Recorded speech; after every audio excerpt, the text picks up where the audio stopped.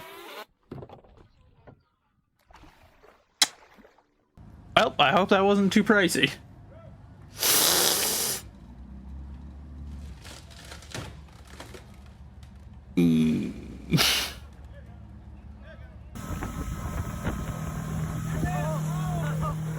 Uh-oh.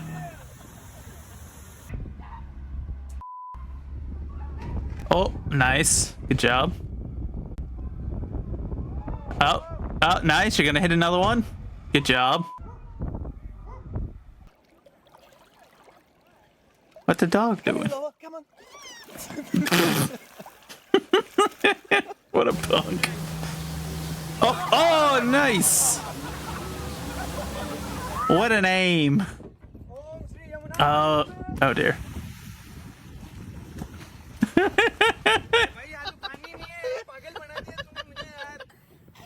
Just roll.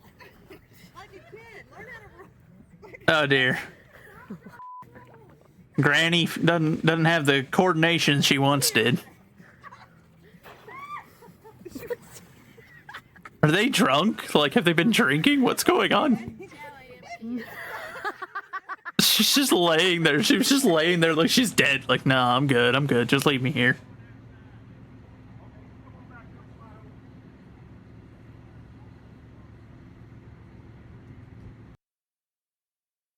I don't know what that last one's fail was, but maybe I just missed it. Oh, just barely. What a save. Oh, yep. No. Cold? Cold? Fair enough. Oh! I appreciate his commitment to trying to catch a fish, but, you know, typically, you don't gotta jump in after him. Oh. Look how traumatized you could be. I'm not traumatized at all. Where is he?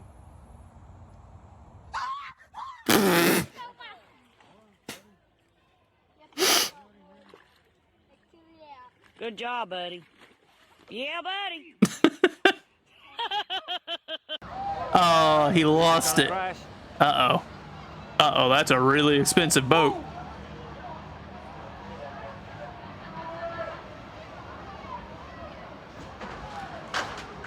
Hey. Oh, that's good.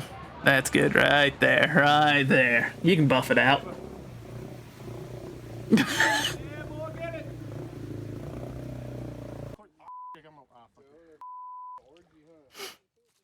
Oh, yeah, those are way slippier, or way more slippery than they look.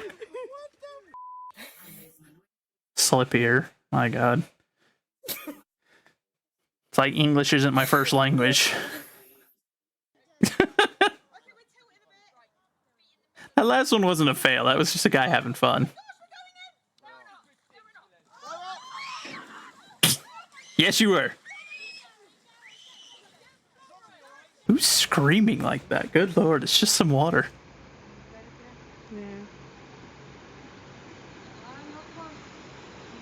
Say hi.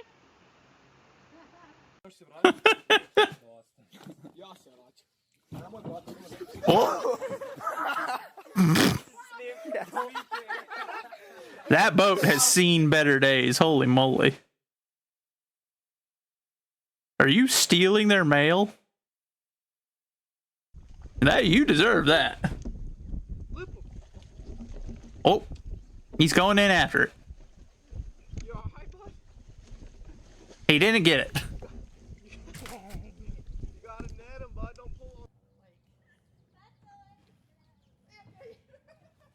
Whoa, whoa. There goes Big Chungus.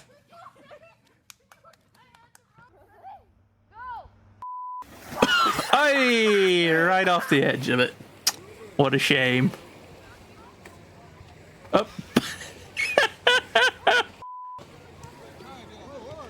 Are you guys drunk? What are you doing?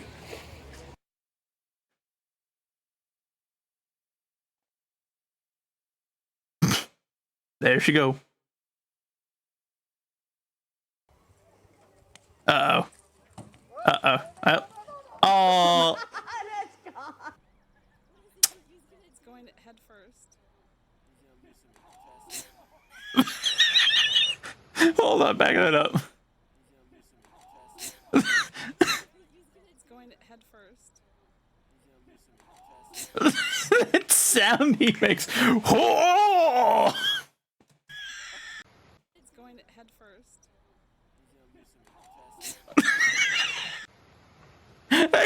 That's so funny. Oh! It's just like, dude, what are you doing? Calm down, man. You okay? Oh. Well, he's going for a ride. I hope he wanted to go for that ride, but if he didn't, well, he's going on it anyway. Oh, it looks like he probably didn't. Or she didn't? I don't know. It's hard to tell sometimes. Uh-oh. Get a doozy! Oh! Yeah! We're gonna put this 380 into the water. Let's go, baby. Uh-oh. Oh!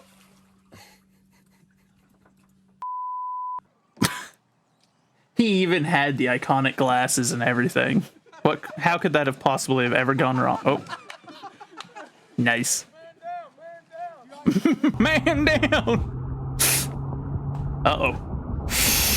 Oh, you two are a little bit big for that. Oh! And I got that on video. You gotta know your limitations sometimes. They're gonna tip over out there in the middle of the lake.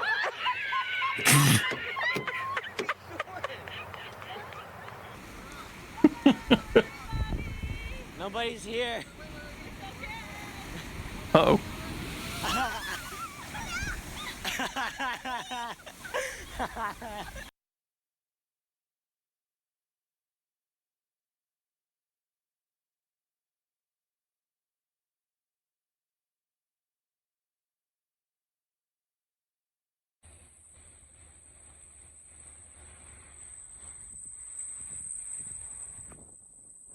Just keep spinning that wheel, bud. You'll get out of there eventually. I believe in you.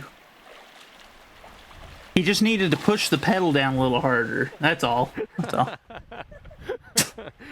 Sorry.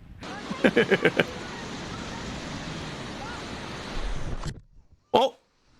Oh! You almost went in there, bud. Oh! That went in.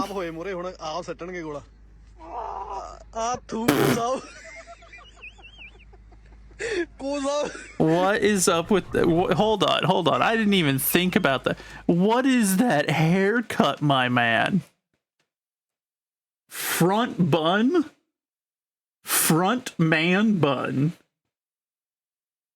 What on God's green earth? Yeah, because that's a guy. That's definitely a guy. You're not wearing a top, and it sounds like you're probably in an an Eastern country, so that would not be tolerated. Why the front man bun? Why? Man bun's bad. I ain't ever seen someone rock a front man bun. I'm not surprised he fell in. Oh, in all my days, a front man bun.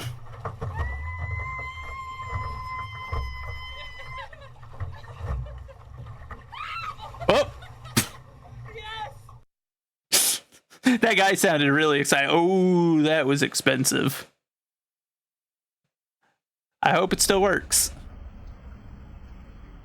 Public transportation.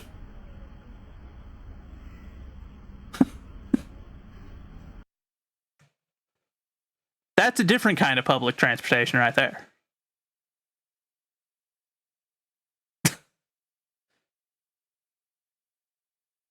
Oh, it hit the bus.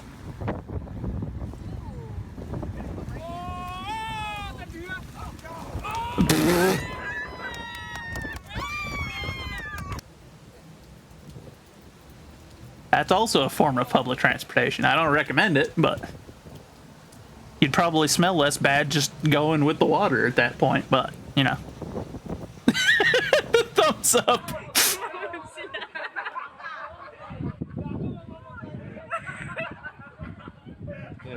Oh. Uh-oh.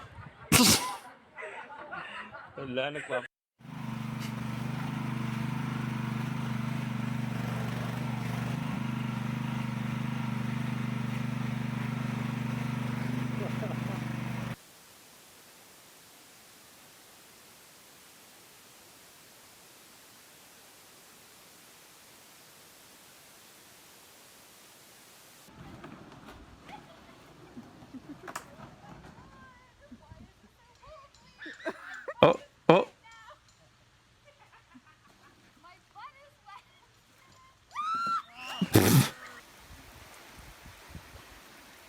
Swimming in the middle of the street, I said. Rock on, buddy! I'm glad he's enjoying himself at least. Might as well try to make something good out of those situations, yeah. About Dr. Wiggle! You gotta watch behind you, baby! Uh-oh. Get ready! Betty! Betty! Oh, it wasn't even the big one that got her. No, please! Seriously! No, Ninja! It's just a fish. This isn't funny! It's just a fish.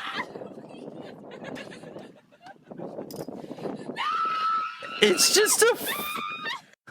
What is wrong with that woman?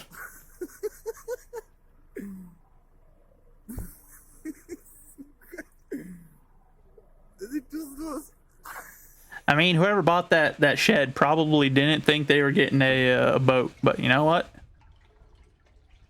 Oh dear God, what are you doing?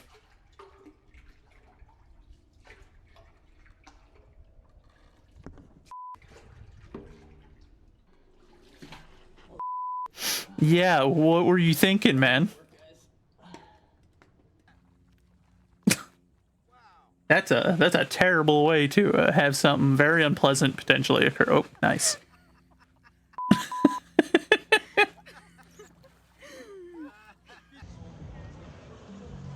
Uh-oh. Galos collision. Galos collision. Galos smugis. Galos smugis nemenkas. Yep, you had your collision. Smugis nemenkas. I don't know what you're saying, bud, but you had collision. So. Oh, he's bow fisher. Oh. What? That fish must be out there using the heavy devastator shield. That ricocheted right back. I ain't never seen that. Uh-oh.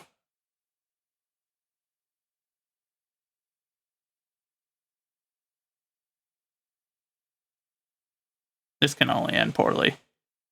Yep. Glad she headbutted the boat on her way out.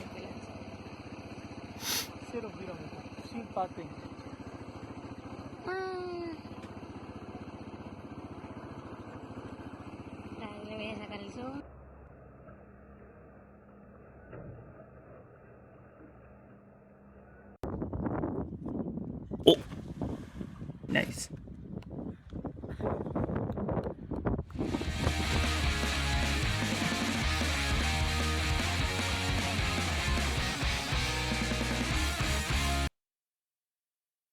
Well, hey there, folks, and welcome back. I guess at this point we might as well rename the channel Demonetization Station. Please, YouTube, I have a family. We're the Flintstone Kids. So once again, keep these sausages out of reach of children, and don't make a sausage like this at home because you'll overdose on all them vitamins. Weren't there more colors? I feel like there were more colors. It's that pesky inflation. They're cutting back on colors. Been a long time since I had one.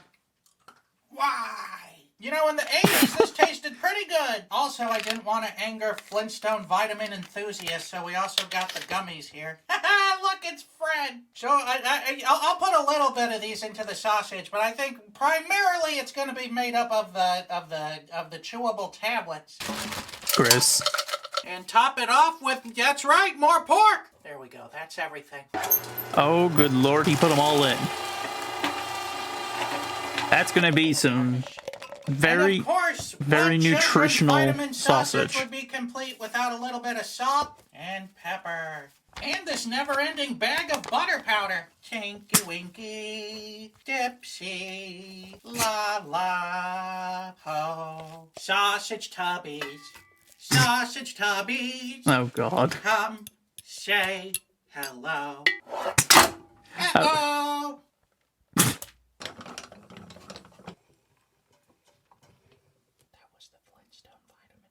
And thrumpy, stumpy, bumpy, let's sausage.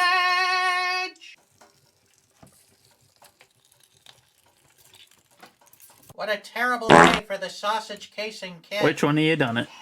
Was it you, soldier? Did you just come in here and fart, or was that Special thanks that to Faithful or box artist? This perhaps guy! Chunky? That's amazing. That's the same position I assume when I visit my proctologist. This Will It Blow is brought to you by Helix Sleep. This video is sponsored by Helix Sleep. Their Memorial Day early access sale is running now through May 12th. Which one of you was it? It didn't pop it up in Telby, so fess up. Who done it? Who came in here and farted? We're just trying to enjoy some delicious Flintstone gummies, sausage. Soldier, yeah, that checks out. When I first laid on it. If you're ready to switch on over to the sleep side of things, take the Helix Sleep Quiz. Answer a few questions about how you like to sleep, and they'll match it to the perfect mattress for you. The best part is Helix delivers your mattress right to your door with free shipping in the US. The mattress comes rolled up in a box and is super easy to set up yourself. Plus, Helix mattresses have a 10-year warranty, and they even offer financing. Hello, soldier. Hello, critter. Welcome in, my friends. I love my Helix mattress, and I think you would too. If you're looking for a new bed, check out Helix Sleep. Their Memorial Day early access sale is running now through May 12th, and it's a great time to upgrade your mattress. You can get 30% off an Elite. Wait, hold on. Is this from this year or is this from last year? This is 3 days ago. Oh, okay. Plus 2 free pillows. He said May, and I was like, wait, what? 25% off site-wide. Check out the Helix site for more details. So will it blow? A little bit here, there, and everywhere. What's there to say? I'm gonna have to give that Will It Blow 1 Mark Ruffalo's. Okay, here we go! Nope. We shot our wad a little too soon. Alright, here we go! Again! So accepting of all, because, think about it, he made all of us. Why wouldn't he want to be accept all into his arms like a mother hen does her chicks? But the chicks have to go to the mother. We have to go to him. He will not force himself. Well, it was about perfect timing. We both managed to get it in. And so we got 2 of the full descriptions. You don't get that very often. Look at that. Answer that call.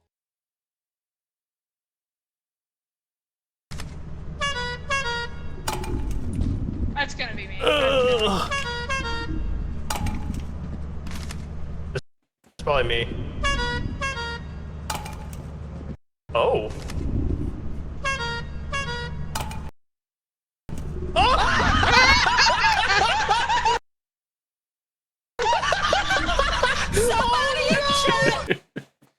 Ah, yes, this.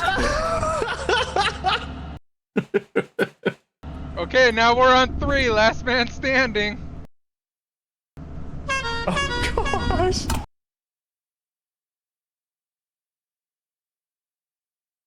It's like pancakes. Alright, now it just kinda smells like mustard. What have we done? Let's open it up and see how we did. Oh yeah, that looks chock full of vitamins. The most nutritious sausage. Here we go! Oh my god. It's awful! It tastes like, cough medicine. It's super medicinal tasting. This is the taste that they put in plants so that you know it's poisonous. That is not good. It's up there on the list of some of the worst sausages. Definitely in the top 10. We got back-to-back goose eggs over here. I'm gonna have to give this sausage here a 0 out of 5. Bop, bop, bop, bop, bop. Oh dear. All right, and then this one, just because I was curious. It's a bunch of weird vending machines that the Japanese have. You might as well not get used to them. They decided that they were going to start doing mass immigration into their country, and immediately vending machines are already being smashed up and torn to bits. So don't expect very many more of the wacky, weird Japanese vending machines to exist for very long. They're going to be looking like ours here real quick. They're all going to be locked into cages.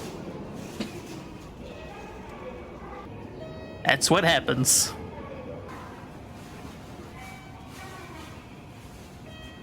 This isn't an airport? I guess that explains the random anime air stewardess on the other machine.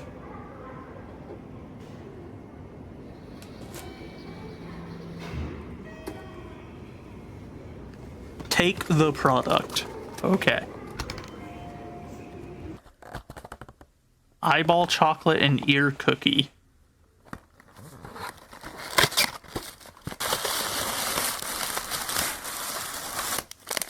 I see he's got some fingers over there on the plate for some reason. Oh yeah, we never shouted out Varkin because Varkin came in earlier and I wasn't thinking about it. Hold on. I'm on it. There you go, Varkin. My bad, my friend.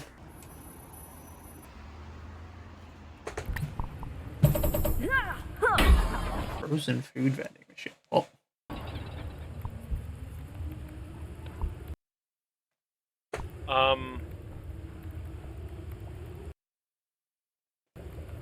But of course, my friend.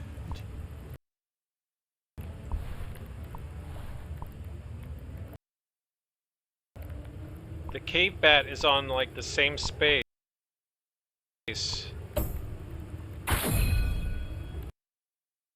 as the spider.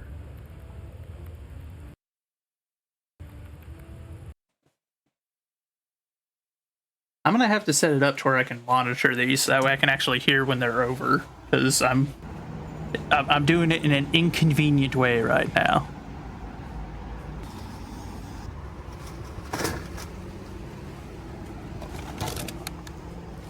Okay, so this one I don't get. Why would you...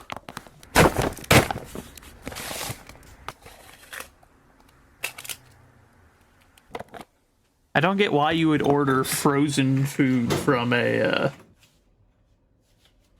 vending machine. That seems slightly pointless on what vending machines are for, but...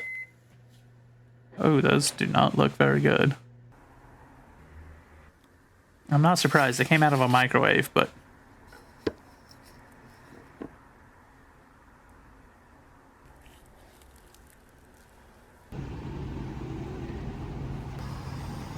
Oh, he's going back for seconds. He wants more of the frozen vending machine food. Chicken bowl. Oh dear. Yeah, this just seems counterintuitive to the idea of what vending machines are meant for. Aren't vending machines supposed to be convenient? I don't see what's convenient about going to them to get something to cook at home. But, I don't know.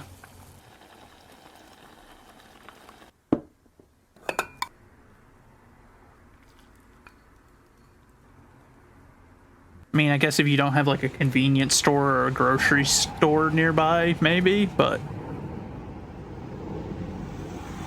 this still feels like this would just be the inferior version of going to a convenience store. Because I know the Japanese are big on their convenience stores too. How many things is he getting from this thing? He keeps going back. This man about to make his whole diet out of this frozen food vending machine.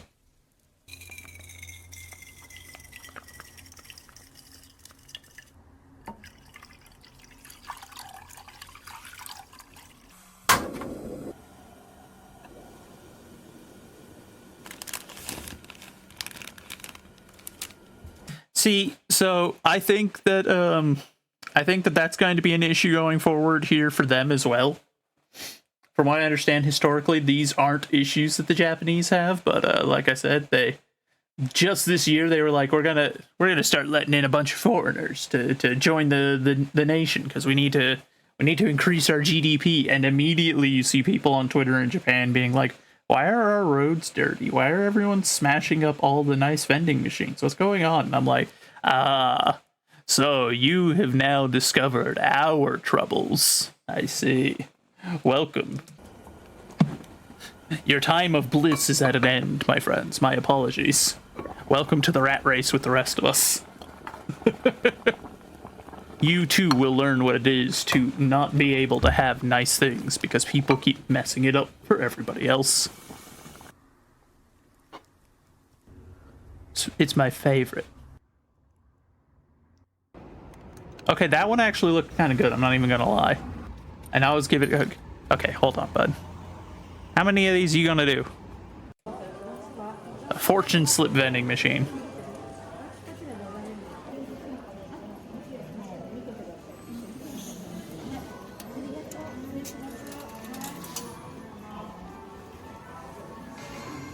Oh.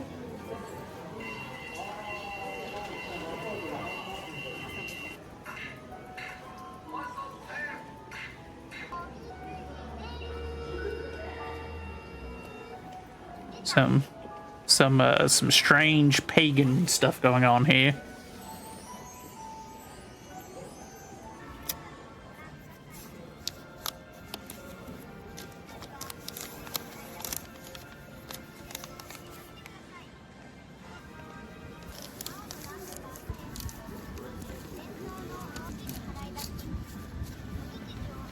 Huh. A mochi sweets vending machine. Oh, okay. That one I can get.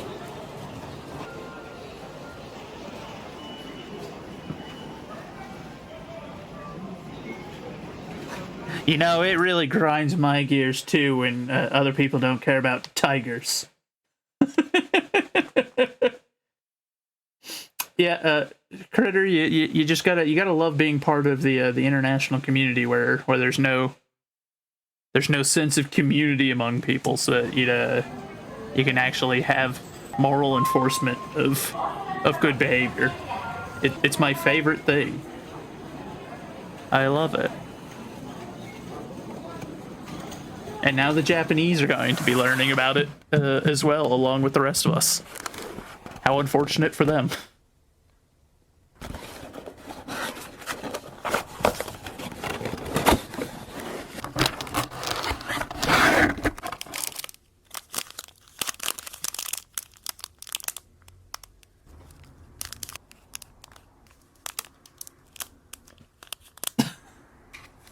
Barkin, are you also having troubles with Auto Cupid?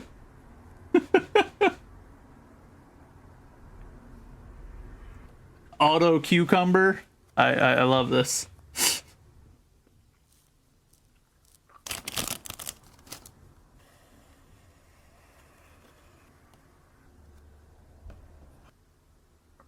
That was the joke. Ah.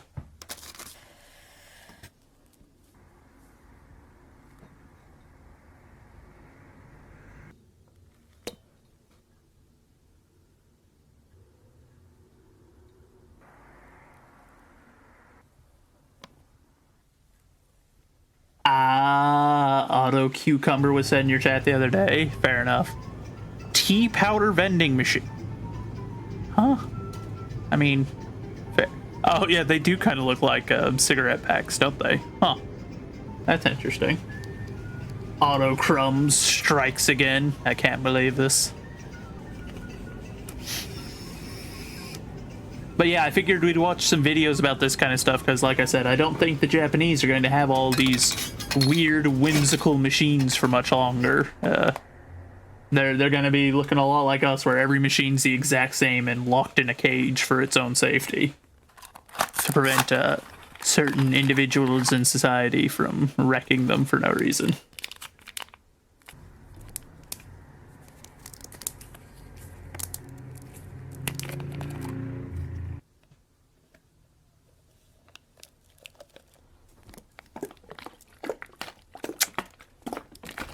That does not look like a very appealing tea. I'm not going to lie.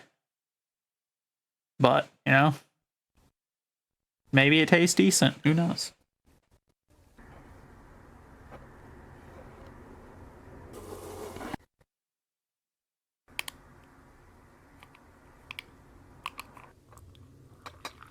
Okay, at least you're doing this one with hot water. So it's a little bit more like actual tea now.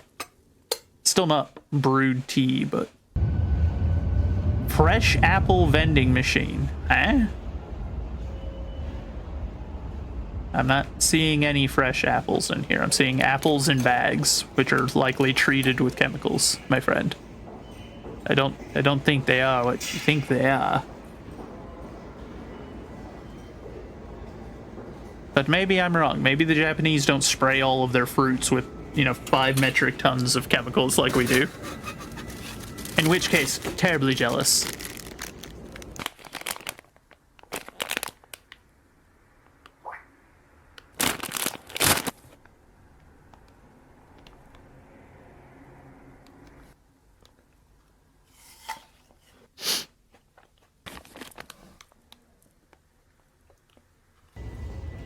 Japanese snack vending machine. Okay, well this one's not that unusual, I guess, but... Oh, okay, so I see it. The whole thing for this one is just, it's nothing but, like, specifically Japanese snack foods. Still think that would apply to most things served in Japan, no, but fair enough, I suppose. Every burger. Chocolate...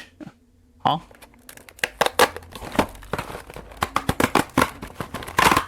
So they're cookies that they made to make them look like burgers. And it's skateboards. I see. Oh, they literally are. Chocolate chip cookie shaped like a cheeseburger. Huh. A little unusual, but I guess the Japanese do enjoy their strangely whimsical things. You want one? Ooh, a ramen noodle vending machine. Okay, does it come out with, like, ready to eat? Or is it just, you know, ramen kits? So it's ones you can take home. That makes sense. I have seen a video of one that does actually, like, prepare the food. Like, it has hot water and everything, which is interesting. I would show the video that it is in, but the guy that was doing that video curses like a sailor sometimes. So, I'd have to double check it and make sure he wasn't in that particular video, but he probably was. Huh. That's a really generous helping of pork to come out of a vending machine.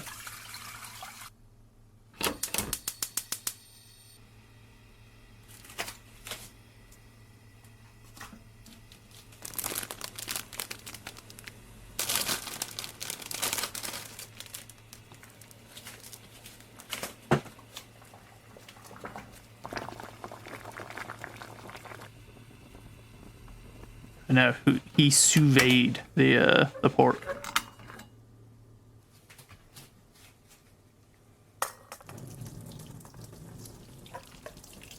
I really need to get one of those, a strainer. I just strain things the annoying way right now. But that would probably be a good idea to get at some point.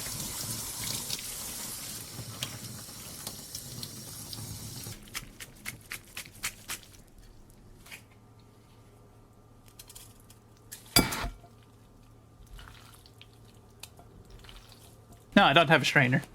I just do the thing where you tilt it and you pour the liquid out. And I use like the spatula or whatever utensil I was using to stir. I use that to like just kind of prevent stuff from falling out. It doesn't work 100%, but it works well enough. It's just not great, you know? But I'll get a strainer eventually. One of these days I'll get me one. It hasn't been a very high priority, I'm not gonna lie.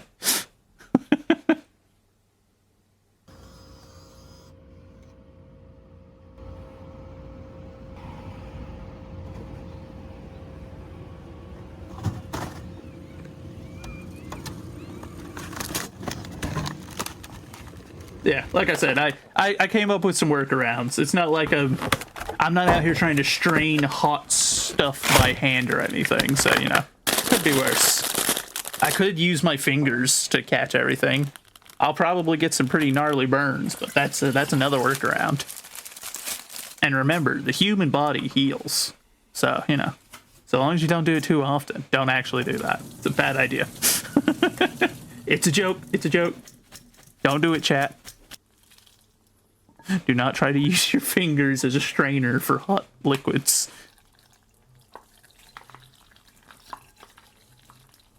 Just buying a traditional strainer will be far less expensive than the medical bills you'll rack up.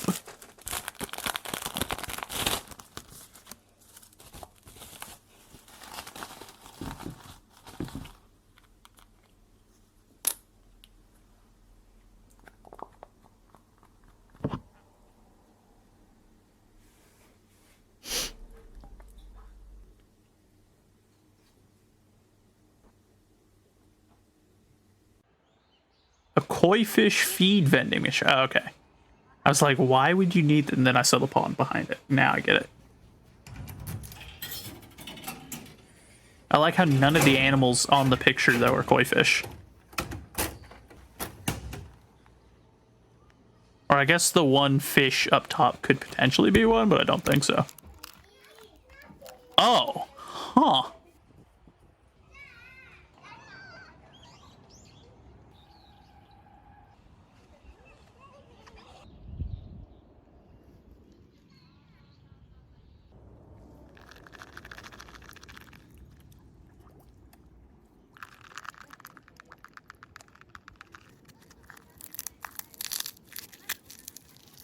Yeah, I was gonna say, please don't eat the wafers.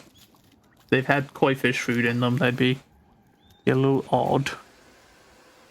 Japanese bento vending machines. Huh. Looks like it's pretty limited use. There's only 18 containers, but...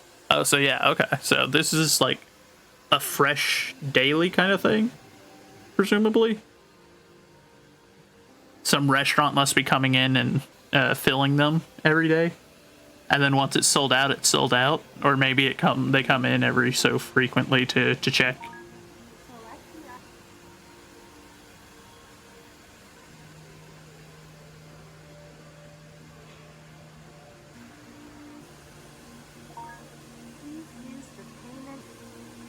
Also, I thought it was a guy that was doing this video, but I can't tell going off the hand. I'm pretty sure it's a dude, but he's just got very strangely effeminate hands at times, or maybe it's just the gestures he makes. I don't know.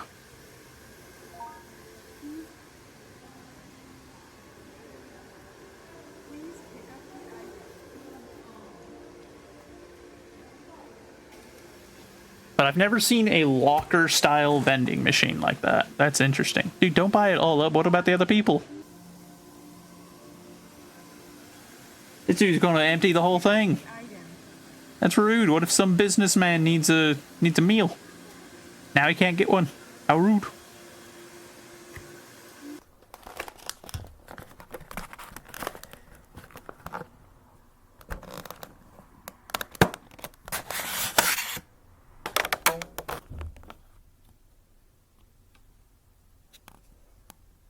Conger eel. Huh.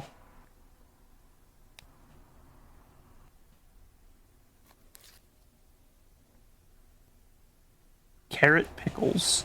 Okay.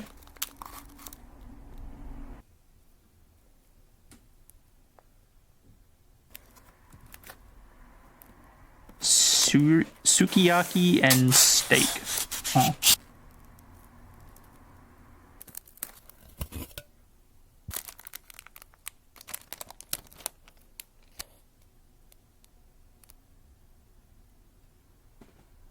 Huh. It doesn't look bad. For it coming out of a vending machine, it could be worse.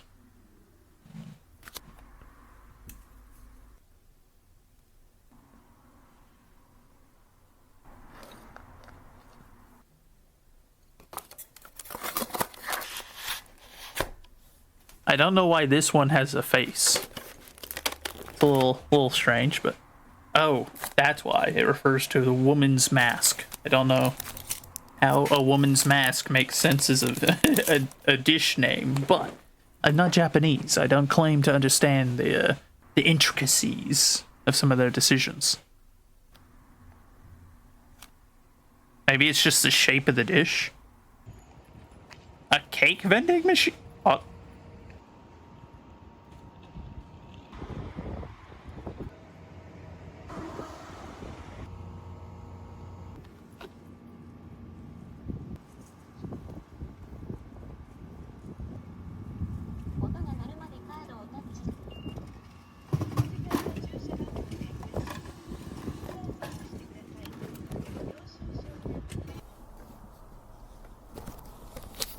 Lemon flavored Mont Blanc.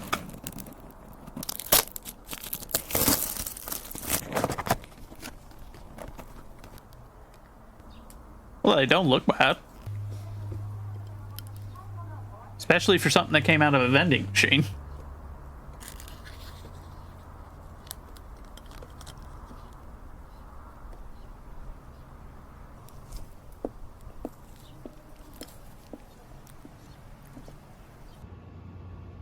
A baked cheesecake. Just a whole cheesecake, huh?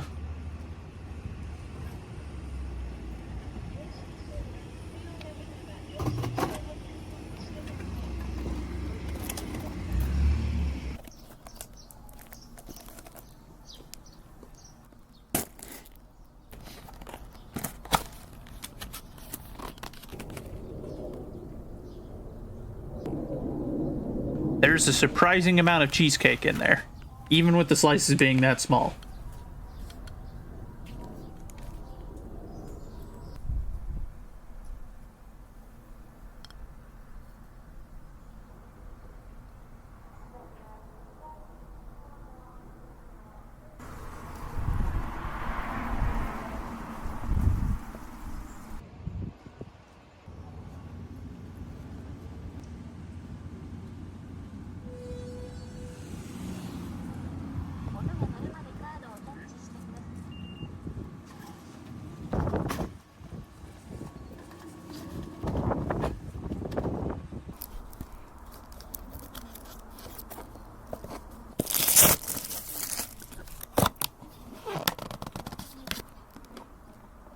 Again, I'm surprised that it gives that much.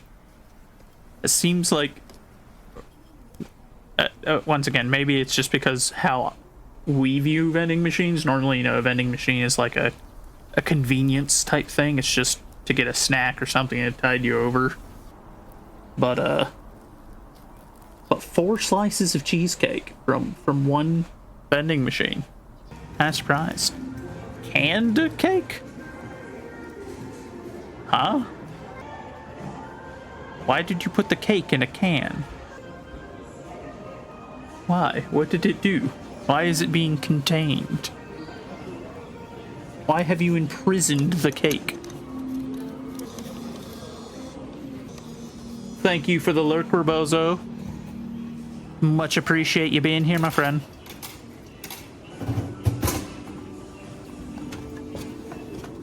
Behold, the contained cake. That's apple flavored? I would not have guessed that.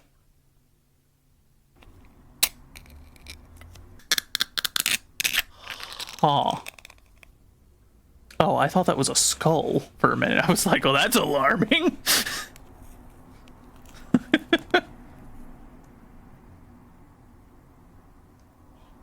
Light blue cream is apple flavored.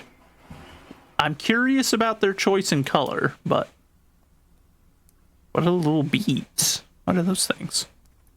They like those tapioca things that they put in the boba? Oh, he went back for more. It must have been good.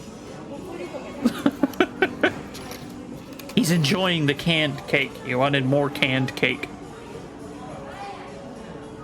Also, I like that this appears to be in a proper bakery too, or a restaurant of some sort, so he could be getting real food and he's buying canned cake.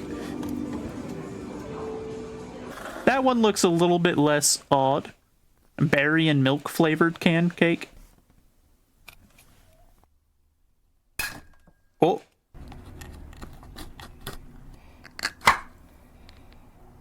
Don't cut yourself there, bud.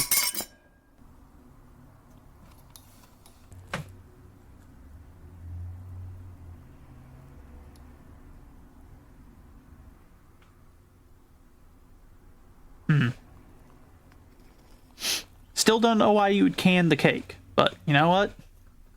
Good on you, Japan. Pizza and sushi vending machine. Oh, it's two separate machines. I was like, why on God's green earth do you have a machine that has pizza and sushi? Hello, Zell. Welcome in, my friend.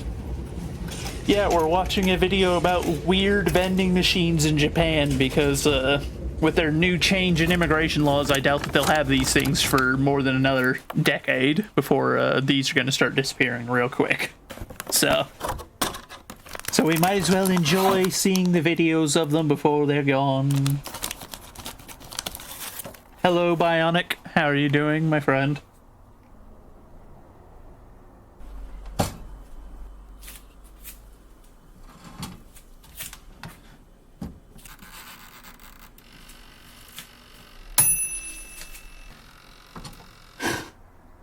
Always love your Italian sushimi.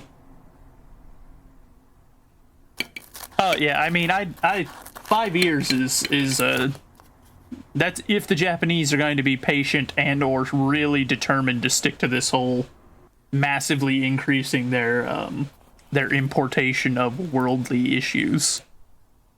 But yeah, I could see it within the next 5 years. A lot of these things are going to be in cages.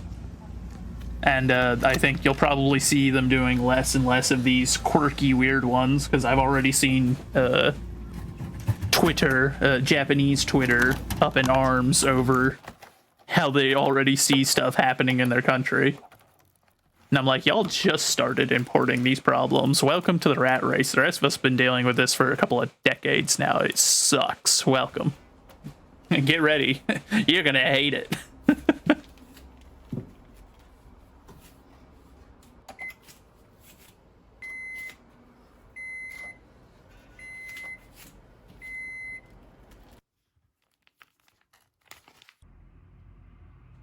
Old style sushi.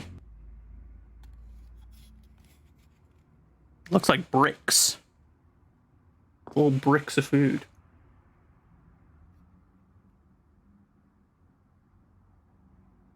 Oh, he did say it's old style sushi, and the older style sushi doesn't do so many raw ingredients. So presumably that's why. But, I mean, sushi is still cooked most of the time, but it's just not the way that we typically do, or they use fish that are sushi grade fish where they're safe to eat raw. But from a vending machine, I don't know if I would trust that. Pickled turnip. A hot udon noodles vending machine.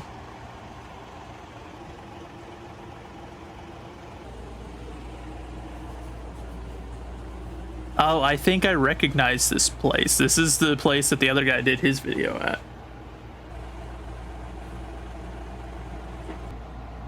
Ah, okay. I didn't know that difference there. But then I assume that it's either that it's vending machine sushi is why it's being cooked, or it's just old school sushi and was being cooked because of that. I don't know. Look at that.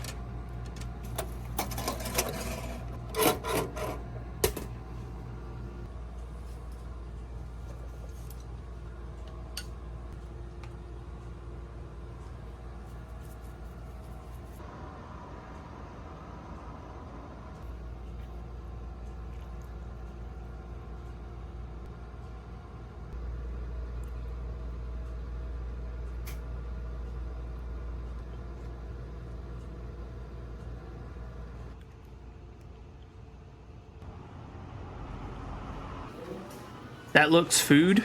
It does look food. I figured that's what you're saying. A souvenir from the city of Hiroshima. Uh-oh. Those are going to be some spicy flavored foods. Quick, get the Geiger counter before you eat that.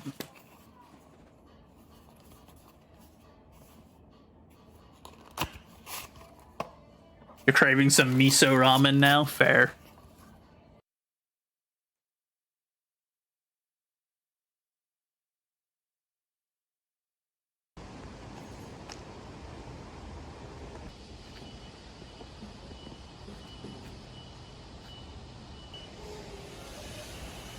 Huh. That's very American. They got a microwave out there with it. Yeah, like I said, don't expect those to last very long, friends. Poor Japan. Poor Japan. Now they're into the same problems that we have. That is a tiny cheeseburger. My goodness. A craft cola.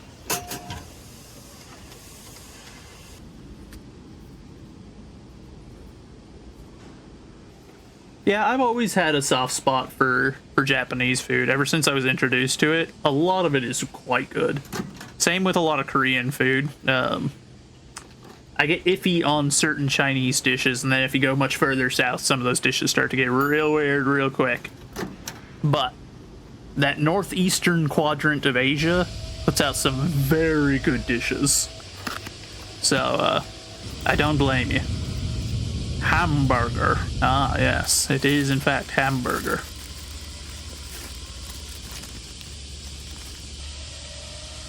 That's not a very good looking hamburger, but... Oh, that bread looks atrocious, actually.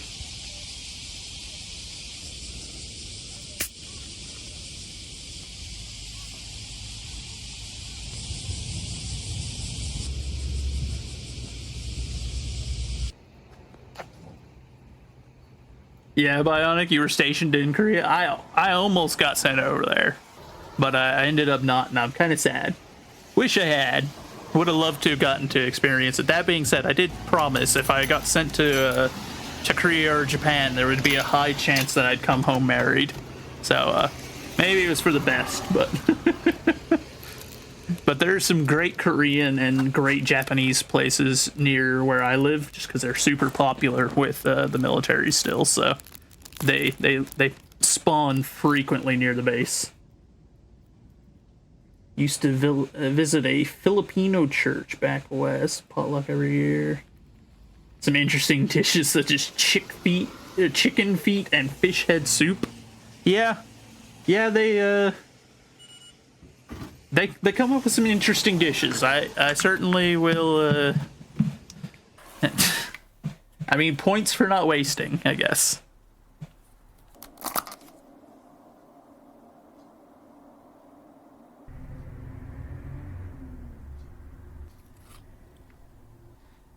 Soldier. That's one thing I'll never try. I'm willing to try most anything. I will not eat dog. I will not eat cat. I probably won't eat horse either. Most other animals I will consider. A popcorn vending machine. I love the American flags all over it. That's great.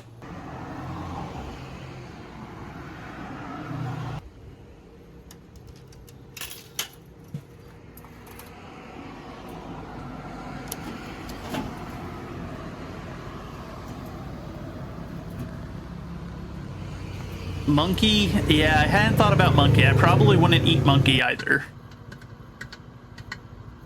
A little bit too many crossover diseases in them that can be quite bad for us. So I'd stay away from them just for the health side of it. Like, I don't know if I want some of the stuff that they carry.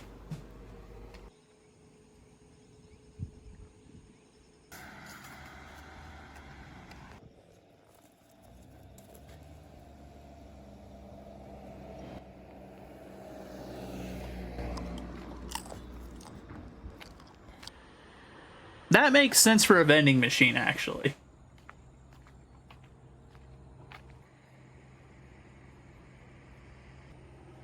You've had horse, camel, goat, sheep, and guinea pig.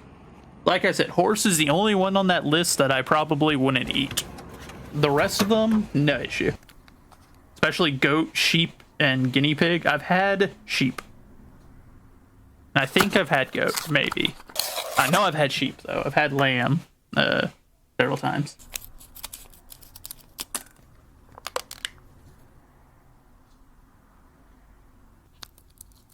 Gross. Tofu.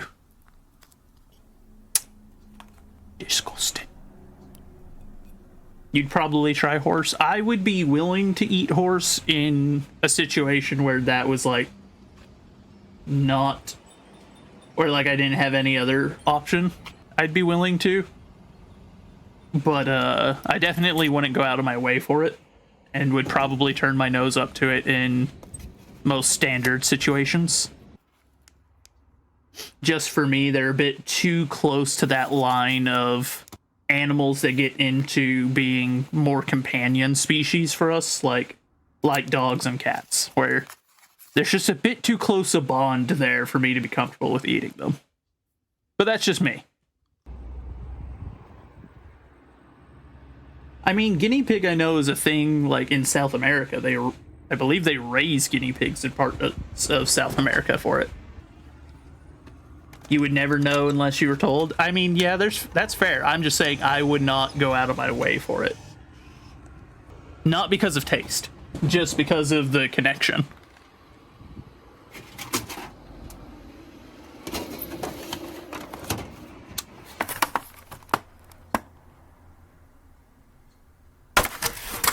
I mean, I imagine guinea pig's probably similar to squirrel. Small little critter, grows really relatively quickly, though I think guinea pigs are probably fatter.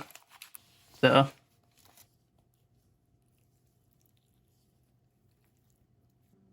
Yeah, I can agree with that as well, Zell, but there are certain species that have been alongside humans for so long that just the intrinsic relations between us are almost at a cultural level where everyone kind of recognizes it. And for me, that just is dog, cat, and horse. Because they've all have played pivotal roles in our development, in our like societal evolution, and they've just been alongside us for so long that I think they've earned, in my mind, they've earned a special place where it's like, you're not a food animal, you're not quite our family, but you're pretty close. There's an intrinsic value to them.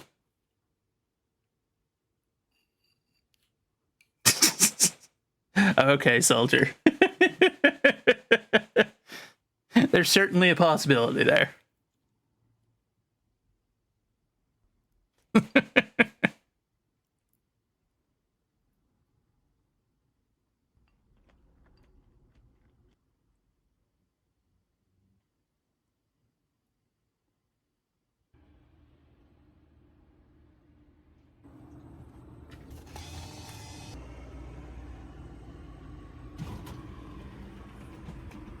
Chicken lo mein.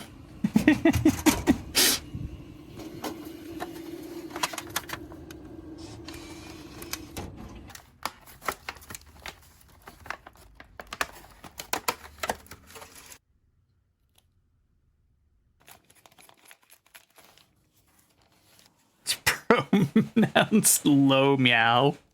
Oh no. This is so sad.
camel tastes like sheep to a point. Fair, fair.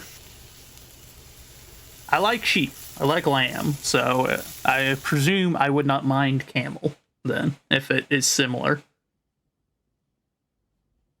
Of course, as I've also said before, I'm not overly picky in general. Like, it might sound like I've got, you know, some kind of hang-ups on certain foods, and it's like I said, it's not from a taste angle.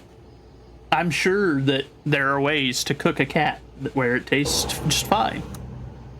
But for me, it's just that connection there. I believe that they have earned a certain status where I'm like, I don't really view you as a food animal.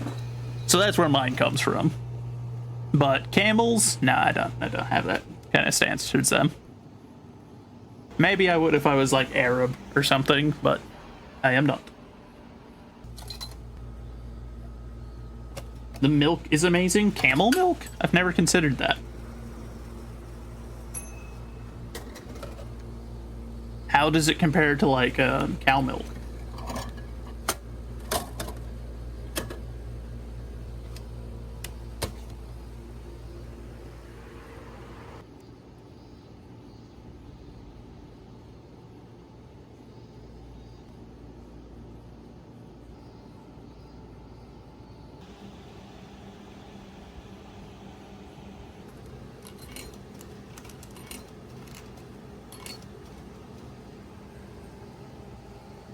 Ah, boy, soldier. You're beating the dead horse, my friend. We get the joke. Hey. You think camel milk is better than goat milk? Fair. I'm not the biggest fan of goat milk, but it's creamier than cow milk. Fair enough.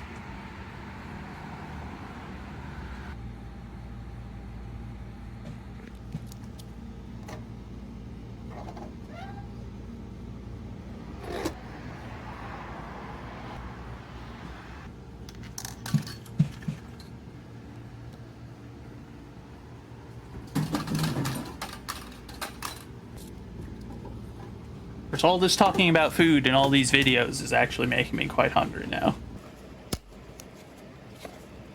There is a decent little hibachi place not too far away that sells at a pretty cheap price, but makes some good stuff. I'm halfway tempted, not gonna lie.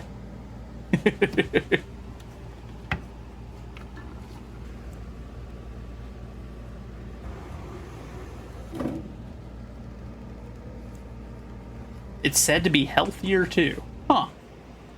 I would be surprised by that.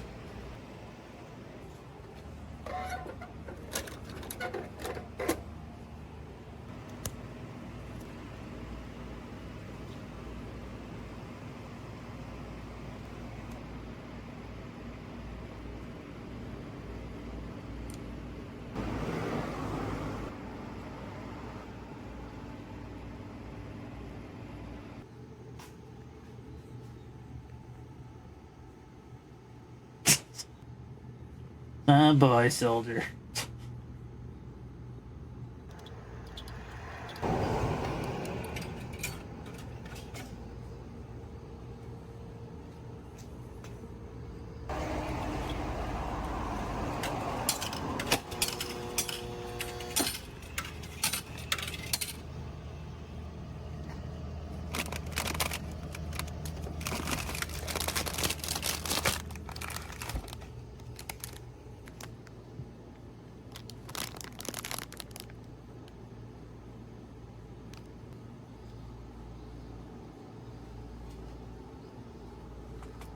Making pepper steak and rice tonight? That does sound pretty good, not gonna lie.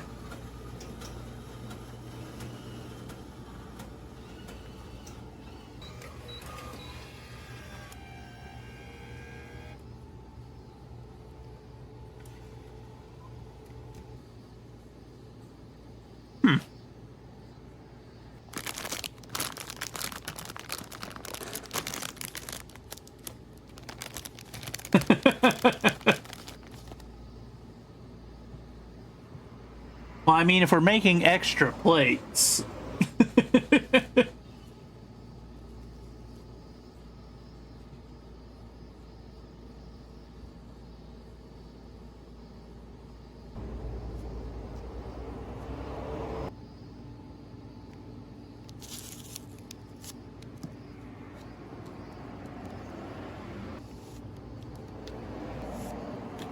Just have to show up. That'd be a little bit of a drive.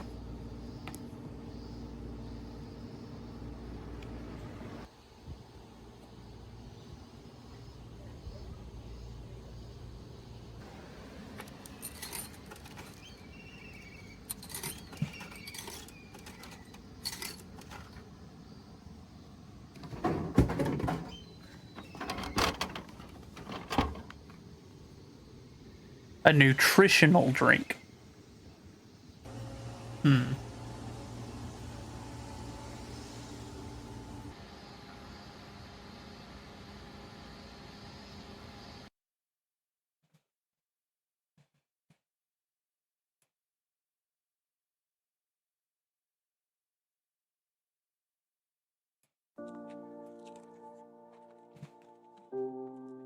You can post pics.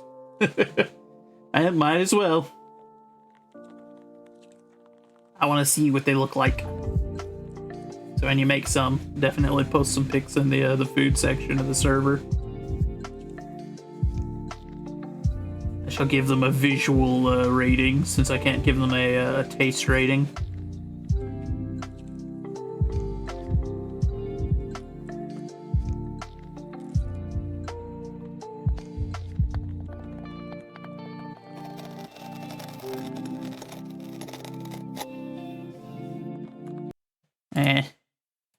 I want to watch the Korean barbecue. I like meat. I'm a big fan of meat. So we're gonna watch them cooking meat.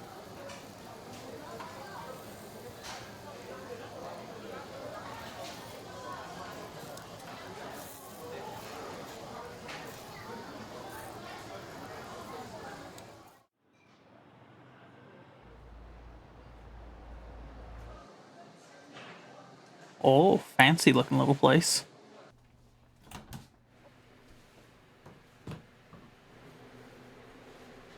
I don't know why they had bronze dinglings hanging from the ceiling, but, you know, I guess to each their own. That's how they like to decorate their restaurant, so be it.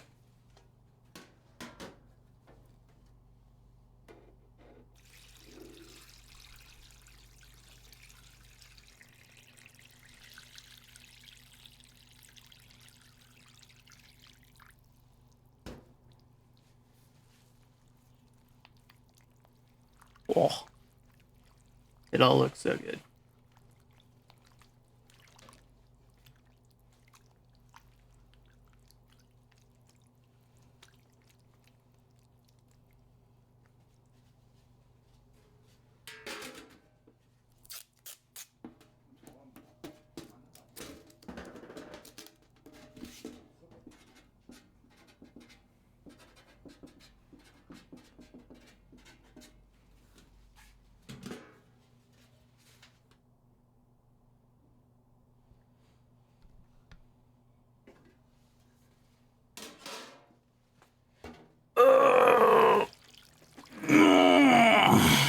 Oh, holy cow. Popped my back. Needed that.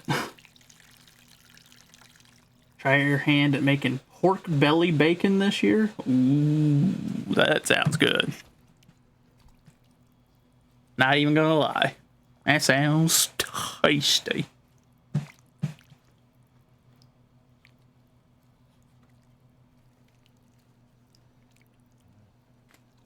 Look at all that meat. My God. It's the most beautiful thing I've ever seen.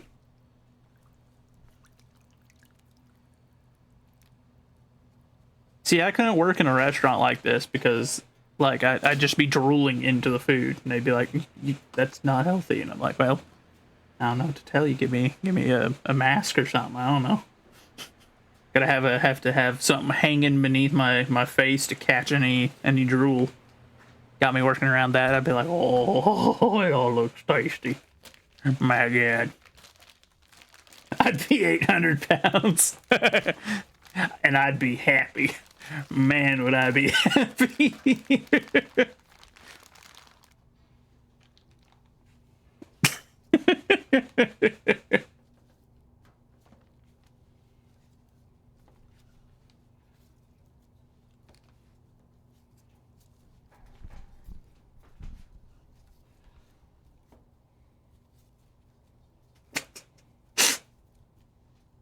I just trade my car out for a forklift. It's the only thing that could get me around.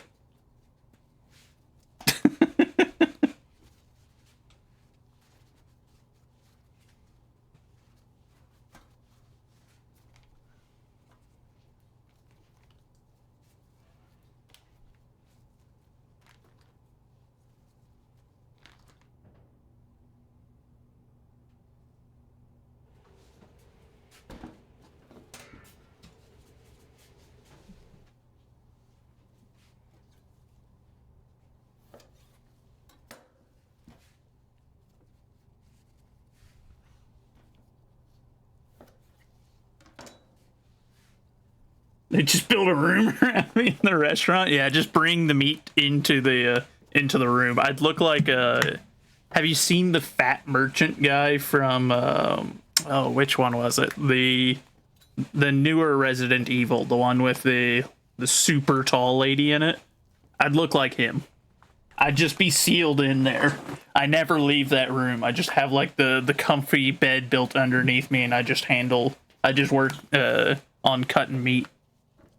And that would be my entire life. I just live in that room surrounded by delicious cuts of meat. That's exactly what you were thinking. I am the butcher. I do not leave this place. It is a holy place. Look at all the meat. Just ordered some bacon online.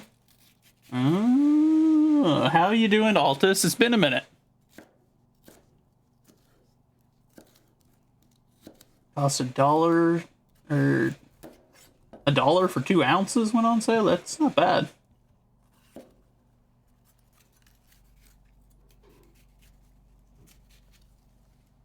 Or are you saying $1 to $2 per ounce? $1-2. Okay, $1 to $2 per ounce. Yeah, that's still not bad. That's still a pretty solid deal. So I don't blame you on picking it up then. I don't buy bacon anymore either. I can't afford it. It's too expensive. Everything's too expensive nowadays.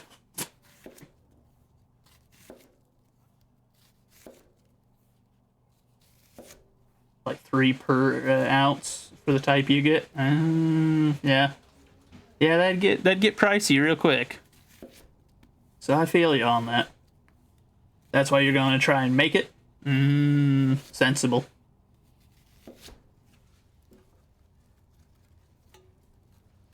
Yeah, that makes sense. I've never heard of beef bacon before. I'd be curious how it stacks up versus regular bacon on taste. But $25 a pound, yeah, it's pricey. It's not overly cheap.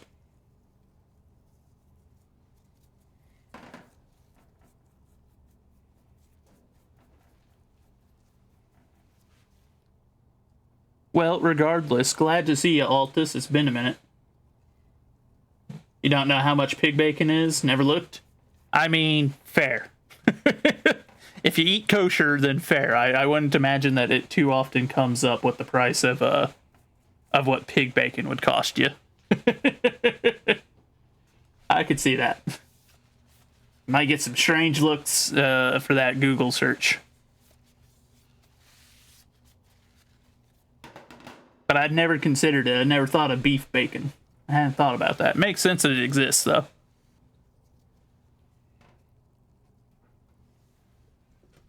About 8 to 10 per pound. Yeah.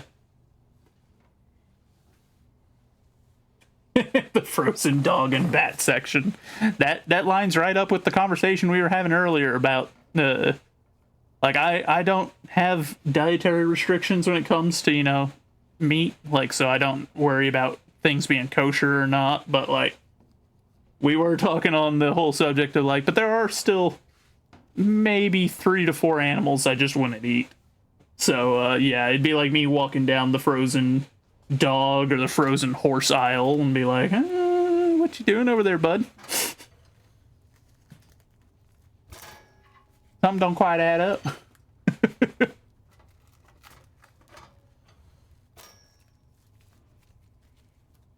Yeah, I could imagine if you got food allergies on top of dietary restrictions, like, oof, yeah, your grocery bill could certainly start to add up real quick.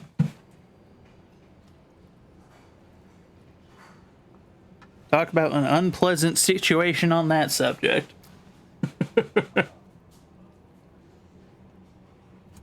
Allergic to dairy, nuts, and eggs, and you can't have gluten. Oh, your wife can't have to. Oh, good lord. Good lord. You can't have anything. My goodness. Out here chewing on grass or something at this point. What the heck? Yeah, that's a lot of restrictions. So yeah, I could see how your grocery bills could start really getting out of hand real quick. Have some cardboard steaks. Yeah, just about. At that point, it's like, oh, so what can you eat?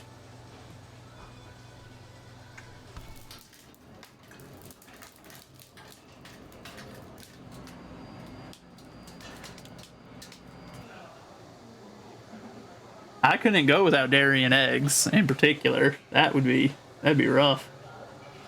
Some killer homemade gluten-free sourdough bread, sushi, bagels, gyros, and tacos. Well, fair enough. Yeah, I mean, it makes sense. As you learn to adapt to your restrictions on a diet, like, you do tend to start to get clever, but still, I can only imagine the amount of extra shopping and working around something to try to make sure that you stay within those. So yeah, like I said, I could definitely see how your bills would get to stack up pretty quick on that. Still less expensive than eating out? Yeah, true. Not by a ton nowadays, but because they're starting to almost come in line with each other with the price, but we gotta love the economy.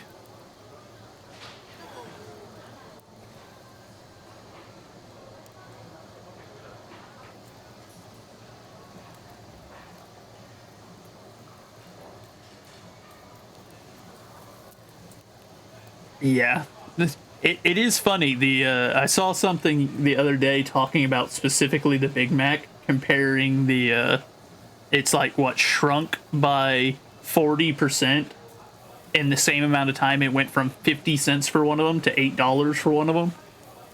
So it's just like, oh god, inflation's hitting us everywhere. It's hitting every single aspect.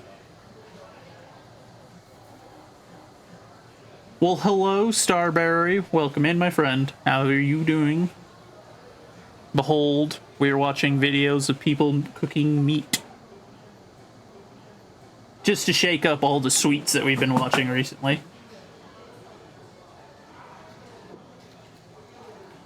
Minimum wage in 1970 could afford 6 Big Macs per hour. Holy moly.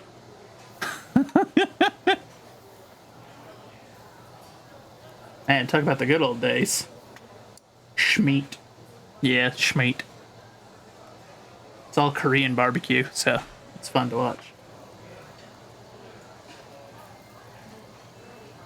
Yeah. Yeah, that checks out. You gotta love having a fake currency with fake food and a fake government. It's great. It's wonderful. I love it. I hate all of it. I hate everything about it. It's terrible. But if I get started on that subject, we'll be here all day. And I'll get banned real quick, so... The entire world is just a poop fest. Yeah. Yeah, that sums it up pretty well. It all went into the trash can real quick. It only took a couple of decades, but my goodness, did we go from some excellent times to some real not good times.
Yeah, Altus, you're hitting almost every single subject there that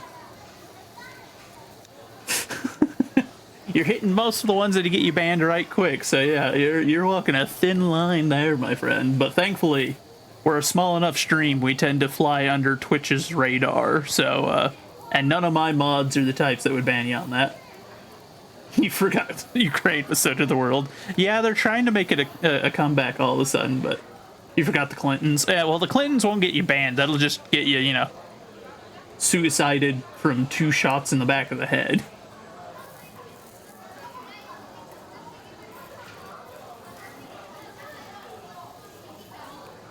It'll get you Epsteined. Yeah, they're a whole nother beast. That's yeah, that's... Yeah, we're not gonna go too deep into that one. I don't want to, yeah, sudden heart issues coming up. Yeah, I don't have any known health complications, and I check with the VA doctor pretty regularly, so if I keel over from a heart attack tomorrow, no. You might want to look into it.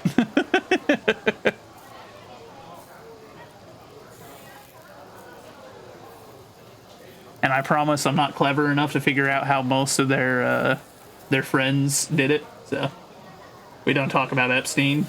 Yeah, well, we should talk about Epstein, but he is a subject that is not allowed to be broached in 99% of places, because there's a lot of people that definitely don't want you talking about him because you know, they may or may not have had somewhat close relations with him.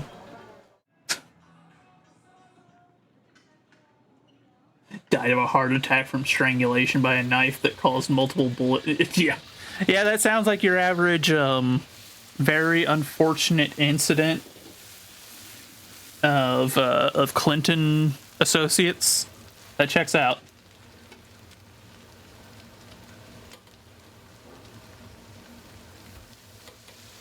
The jokes you would make would be egregious. I mean, fair.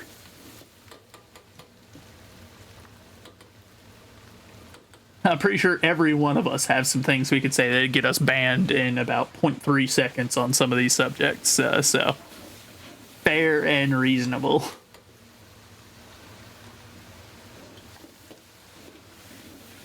Probably, yeah. Oh yes, I know, soldier, I know you do. And you know I do.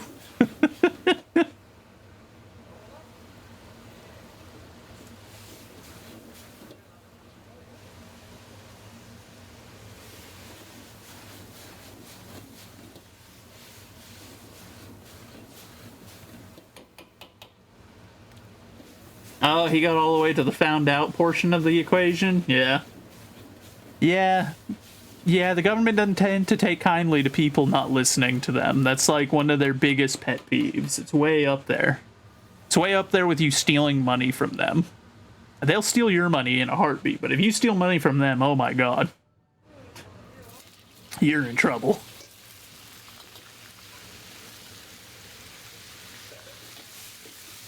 We'd not be banned, the feds would be on our doorstep in 5 minutes. Yeah, that's... Yeah, fair.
You know, it's almost funny. There's been a few times, because I have an interest in studying history in general, but in particular I have an interest with studying organized crime and all their stuff. And I keep wanting to watch like documentaries and whatnot on my stream about it, but I'm afraid about the things that I'll say if I start watching it because there's some not so great comparisons when you start comparing the government and organized crime groups. So it's one of those things where it's like I really want to watch those kind of videos. I'll make some comparisons that'll get me swatted in like half a millisecond. He was writing something about UFO and government cover-ups. Never knew what it was. Just it was big. Some guy in black showed up. Then he had a heart attack. Well, good lord.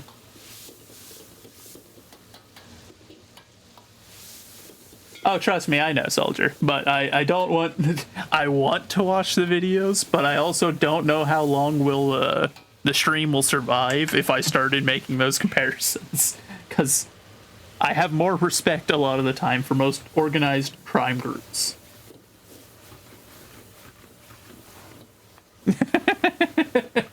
Tax evasion, oh no. Yeah, that's the one they get you on.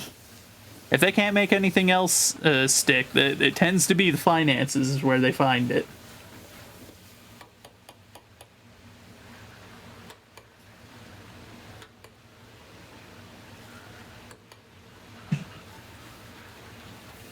And if they can't find a way to arrest you, they'll just have you killed, but... Yeah, I'm right there with you, Soldier. I'm right there with you, and that is precisely why I would love to watch videos about organized crime, but the things I would talk about become a mongoose. A mongoose can't be charged with felony tax evasion. I mean, probably not. I don't think the U.S. government's tried to accuse a mongoose of tax evasion yet, but, you know, I've seen them do crazier things, so I wouldn't put it above them. I should become a honey badger, and at that point, I've decided violence.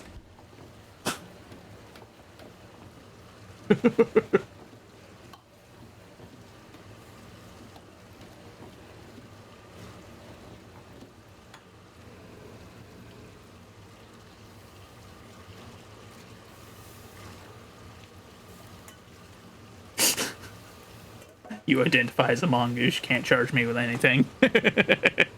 No. If you're gonna go that route, you gotta choose some. You gotta identify as some protected species. That way, they have to break their own laws to do it. They'll still do it, but you know, like it'll buy you a little time.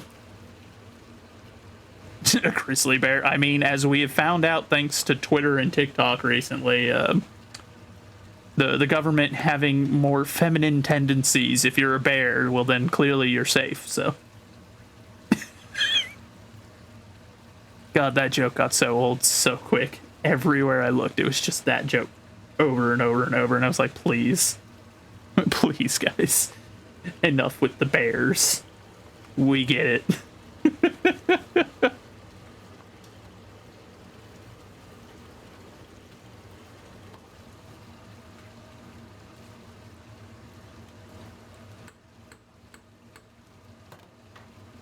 You identify as a helicopter officer, I'm above your laws. Quite literally, I'm physically above them. Also, I don't know what this is that they're making right now, but it's making my mouth water, and they need to stop.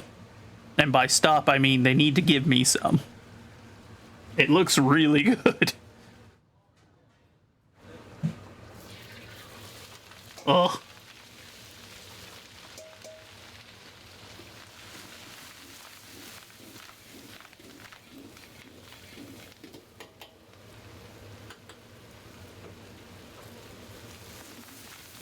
Ooh. So with that much red color, you know it's going to be spicy.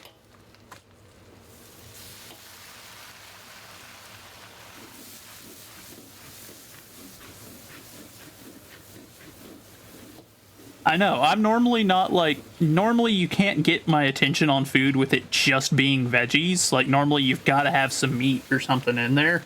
Those veggies looked good. It's not spicy, it's tasty. What's the difference? It's the same thing, isn't it? Spicy, tasty.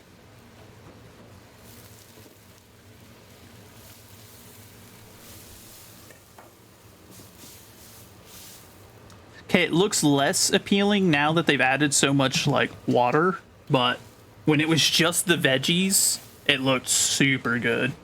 You're hungry now? Same. Same. This is all making me terribly hungry. Is that MSG? Oh, they're adding the sauce in. They're gonna thicken it up. Let's go. It's gonna go back to looking super tasty. I don't actually tend to have much of a preference for watered down dishes all that much. Sauce. The sauce. They're making it. See, now it's back to looking really tasty. It's still a bit more water than I would like. I'd still say it needs to be reduced down, make it more a sauce, less a water, but that's still a significant improvement over what it looked like a minute ago. So, you know what? I'll accept it. It's tolerable. Still, if they had stopped much earlier on, it would have come out looking way tastier when it was just those veggies. It looked so good. Is that eggs? Holy moly. Yeah, that's eggs. That's a whole lot of eggs. And shrimp. Oh my goodness. Is this going to be shrimp fried rice? Oh, yo. You know, we should watch some Uncle Roger now. Now that I say "oi yo," I've immediately thought of him, and I'm like, why have I not watched any of his videos on here? Does he curse, actually? I don't remember.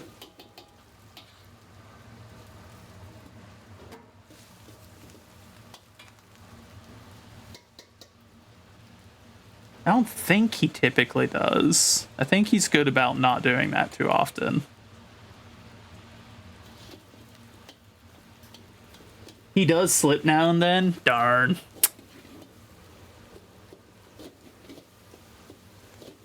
We might have to watch him sometime, but I'll have to go through and like find clips of Uncle Roger where he's not having any slip-ups, preferably, because I do still prefer not having them. Like, I know I've changed our rating to PG-13, but I do still endeavor to run this as family-friendly as possible, especially since I know that Valmont and her children like to watch, and her children are fans. So I'd rather not have too much cursing in here. Plus, it's just not a great habit, you know? But I might have to go through and see about finding some selective bits of his stuff where it's okay.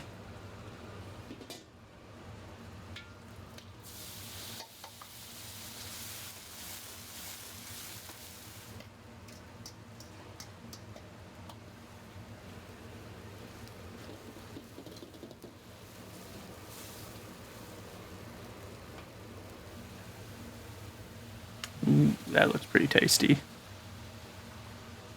What is all this?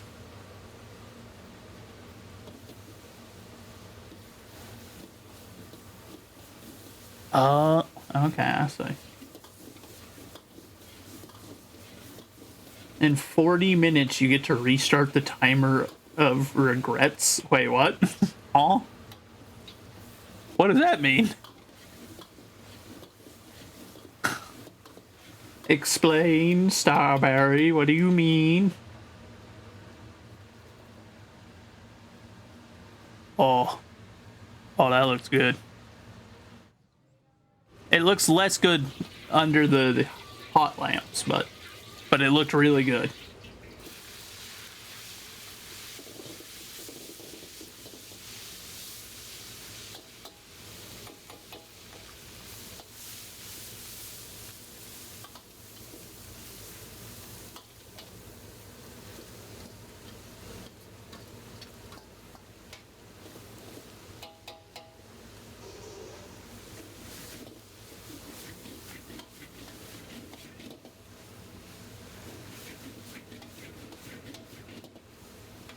A lot of bean sprouts in there.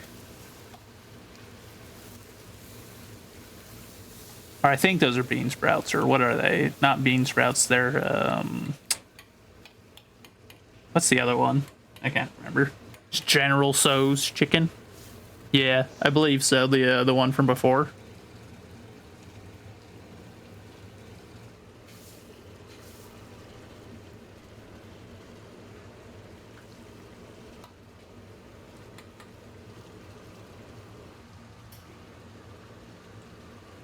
You get to start.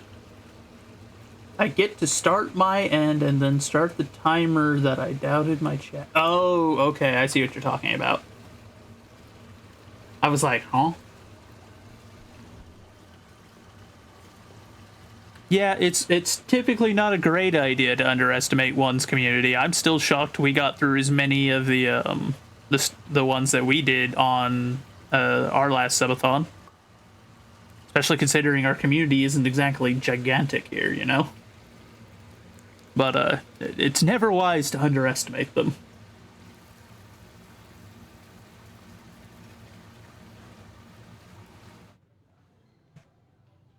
That doesn't look very good. I should do another subathon. I probably will at some point. I'm thinking I'll probably hold off for a bigger goal, though, like 300 or 400 maybe, if we get up there. We'll do another one. But I feel like I was doing them a little bit too frequently. I was making big events out of it, and I was running out of ideas real quick. So, you're thinking at 350? Fair enough, fair enough. I will be right back. I'll let the video keep running, though.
Yeah, Star, I am inclined towards the 400, and I might do something smaller, some kind of small event at 300. I don't know what I'll do yet, but I'm considering it.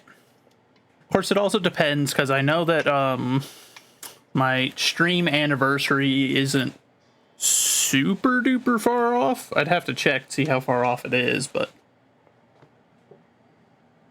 let me check. I know I put it down on my calendar. Yeah, so that's in August. So I guess it'll also just kind of depend, because that's a few months away.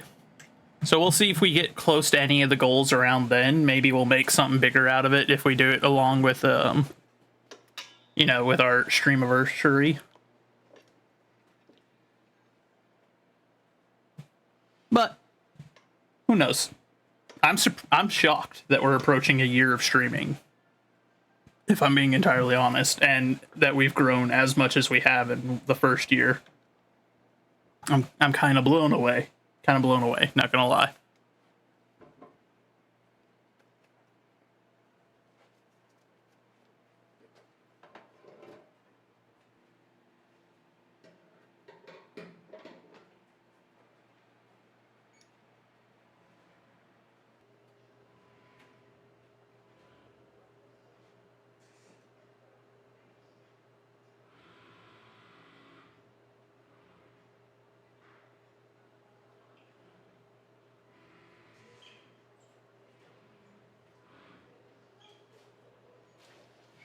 I mean, Star, you guys all keep telling me that. I don't know where you're getting these assumptions from, but I'm happy that people are down to hang out and to listen to me ramble most of the time.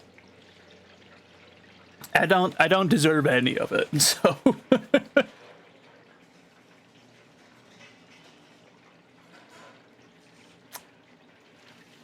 first couple of I mean, most of what I was streaming early on was like Sailwind and whatnot. And last time I streamed that, people got real bored real quick with it. But there's a possibility. We could look into it.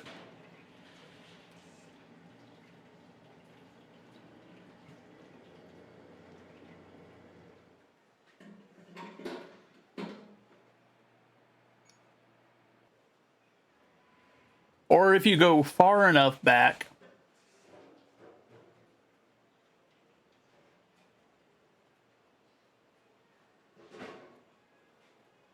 I think my earliest streams were probably War Thunder, but that was back before I had a PNG and before anyone was around. Like, that was just when it was me and Chonky hanging out.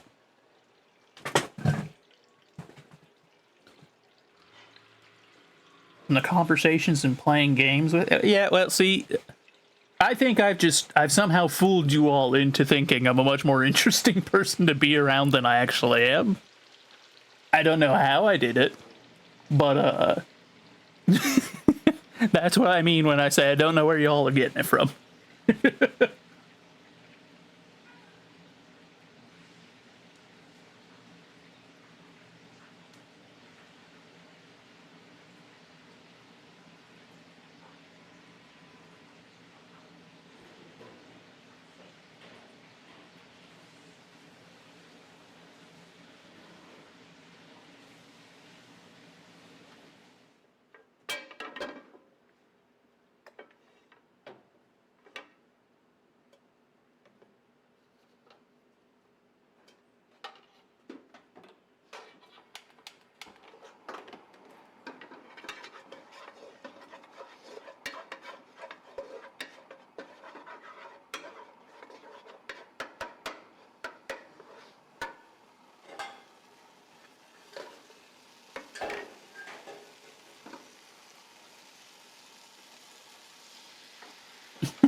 The TTS pet lore. I mean, the TTS pet lore's getting out of hand now, with the introduction of Jube. Jube is very quickly acquiring a long list of epithets and accomplishments to his name already. It's going to... He's going to be his own streamer at this rate.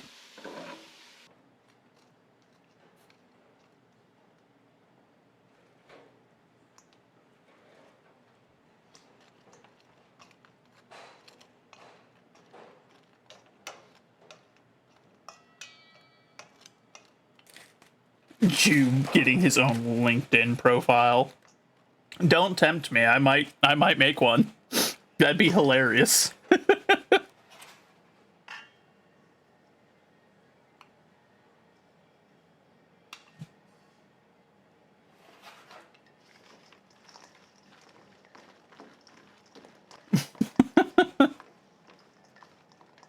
Jube is Jube. True.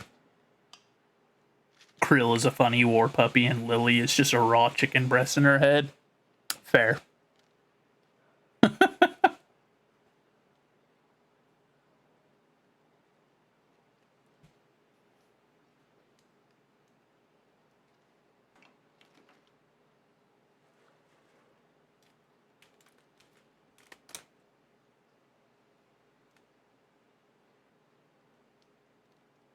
That looks quite tasty. My goodness, look at that.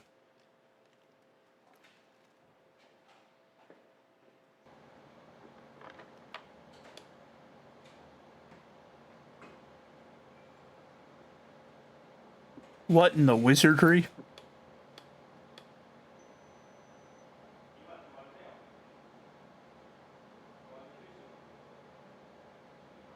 Huh? Oh, how'd that happen? How'd that work? He's a witch. He's a witch. Burn him.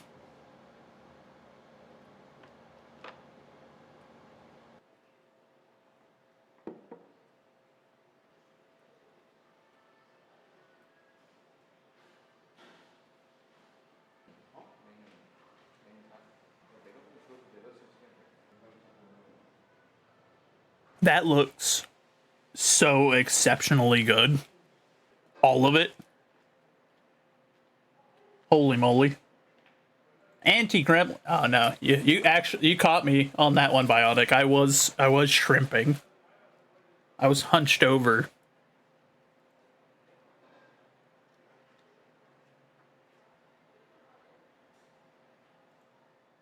Y'all don't always catch me lacking with that one, but you did there.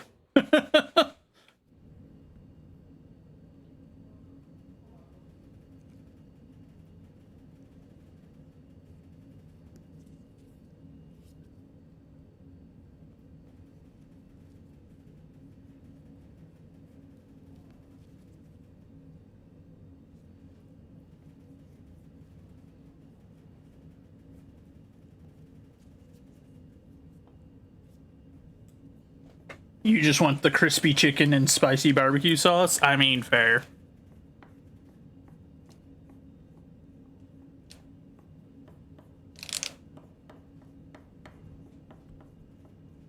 I can't really blame you.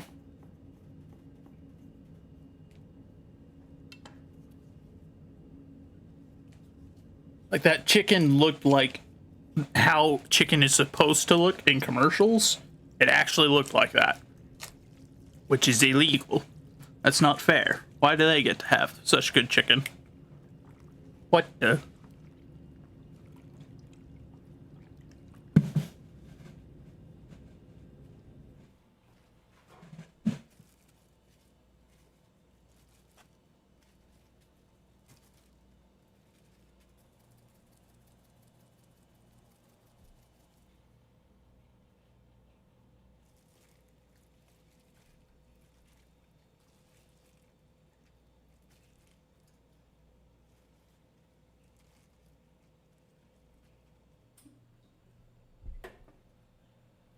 Your dad makes honey habanero mango barbecue sauce. That's really good. Fair enough.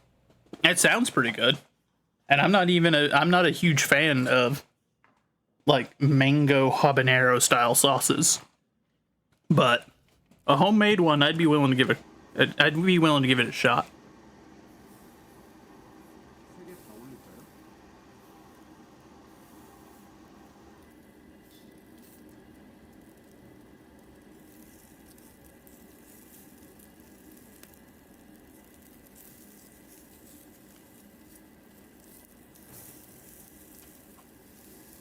That looks really tasty.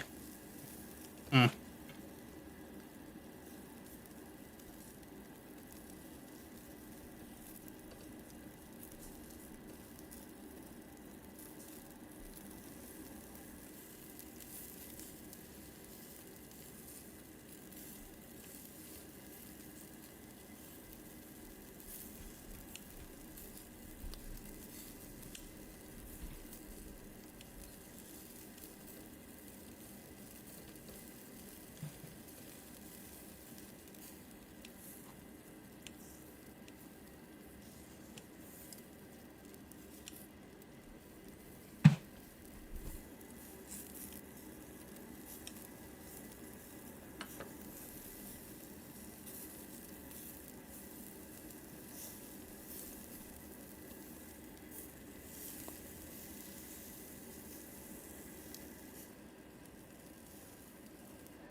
It all looked good, and right up until the moment that they put it in like a cafeteria setup.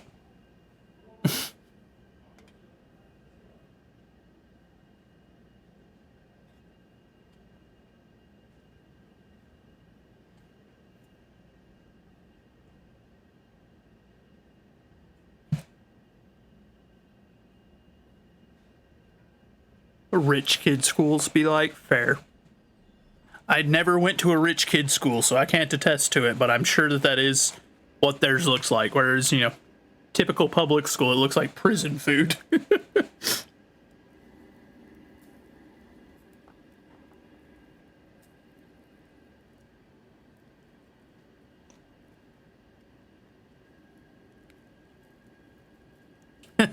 Varkin.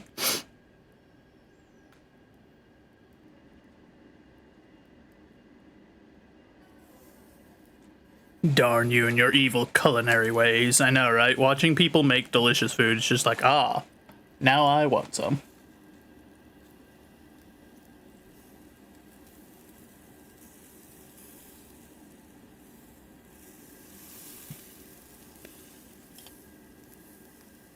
Star, I didn't know you were a choir kid.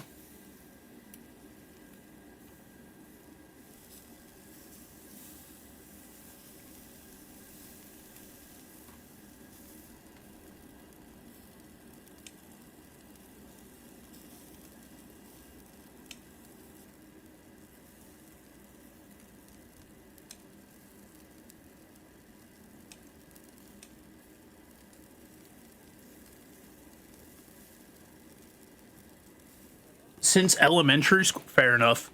That explains your enjoyment of singing so much.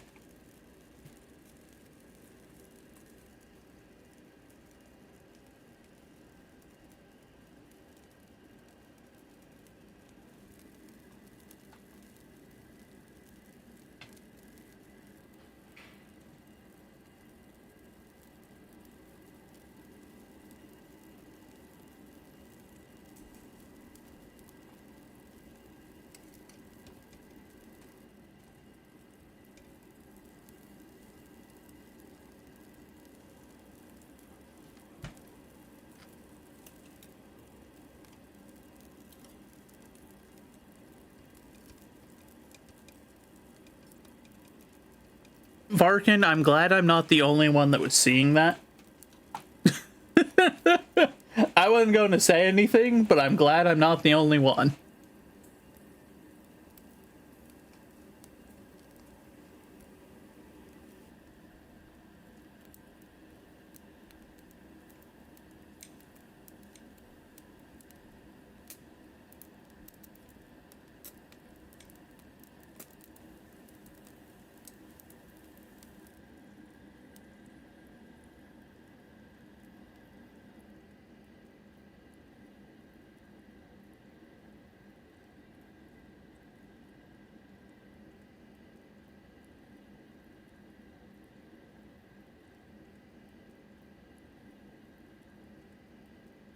Oh no, we have multiple choir kids in the chat. Uh-oh. This is getting out of hand. Now there are 2 of them. Oh no.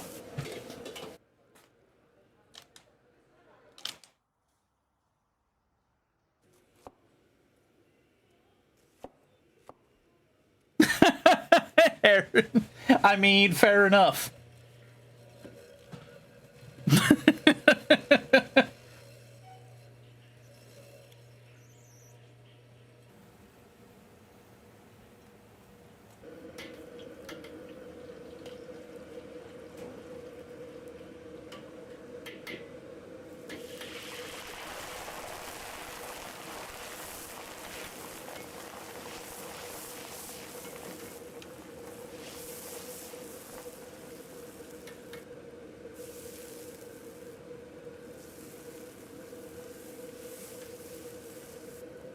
This is so sad. Now we'll never know. How could you do this, Heron? How could young Heron not have made sure to know which section they were in? That way we could find out. The only thing you remember were practices and the snacks. Must have been some good snacks.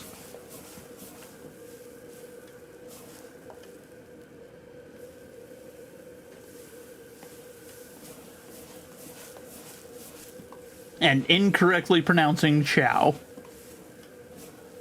Fair.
I don't know how that stuff always simultaneously looks tasty and like tar. I don't know. My brain is both like, that doesn't look edible, but it also looks quite tasty. And I'm like, oh no. Oh no. Which is it? Is it tasty or is it an edible, brain? Which is it?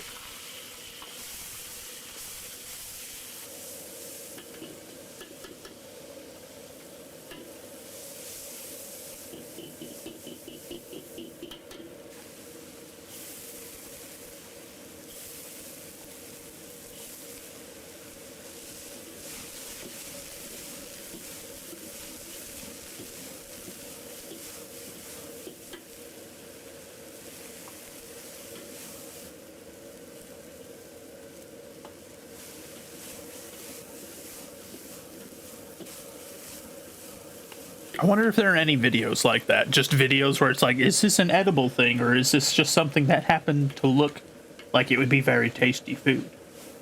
But it isn't. Because I can think of a few times I've seen something that I'm like, that looks delicious, only to find out if you ate it, it either is utterly inedible, like, you know, something like a rock, so something you just quite literally could not eat. Or it's like, oh yeah, no, it's hyper poisonous and would murder you. And you're like, oh. But it looks so tasty.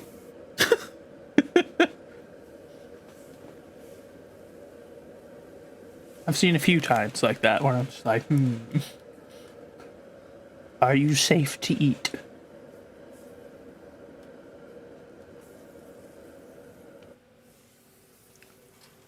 It's like the worst game of Russian roulette, but also the best. Because if you succeed and you win and it was something tasty, then glorious.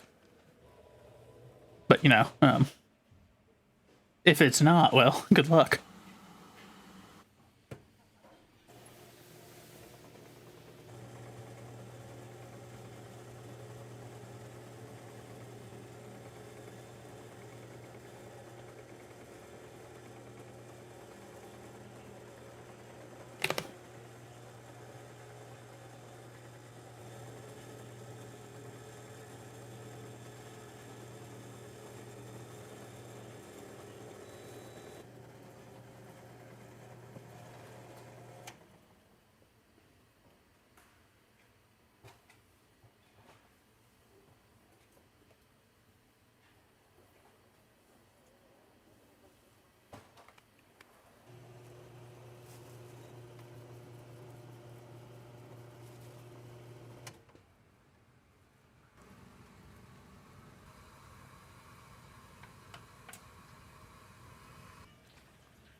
Let's...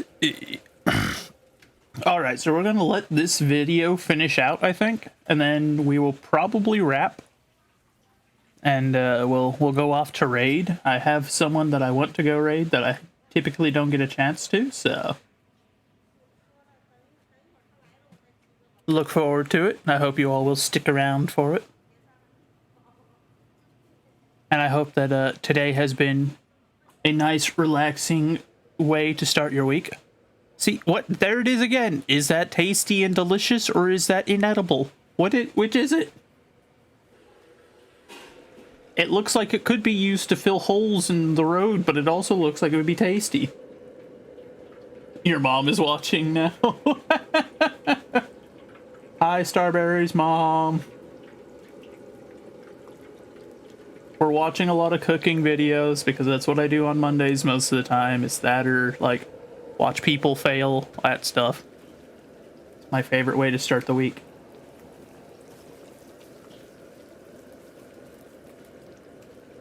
You've been lurking? Well, I appreciate you lurking, Blake.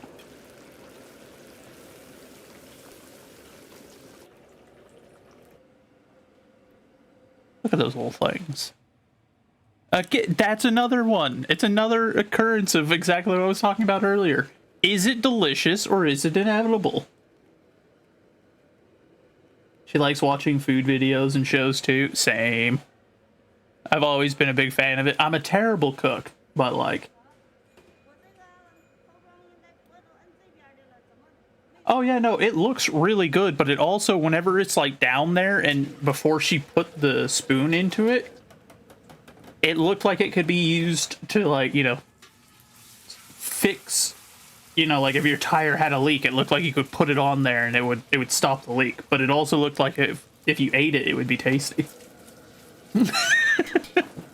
Just like that thing earlier where I was like, that looks like you could use it to patch a hole in the road.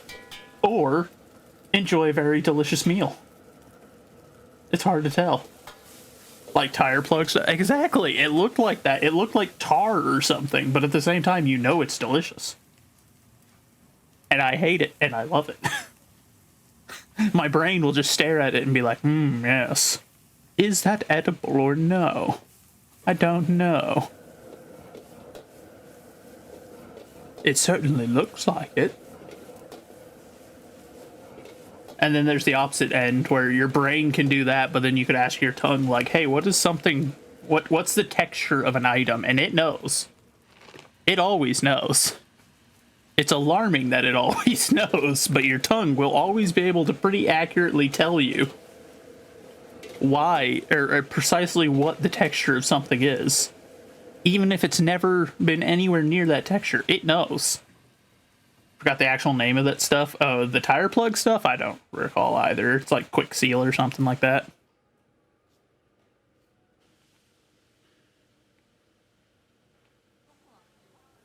Look, see, this is it. This is the thing. It looks like you could use it to fill a pothole. But it also looks really tasty. Which is it? Do I use this to fix the hole in the road? Or do I eat it? I don't know. It could be either one. I just know that my tongue knows the texture of it, and I've never eaten it. It's a tasty way to fill a pothole. I know, right?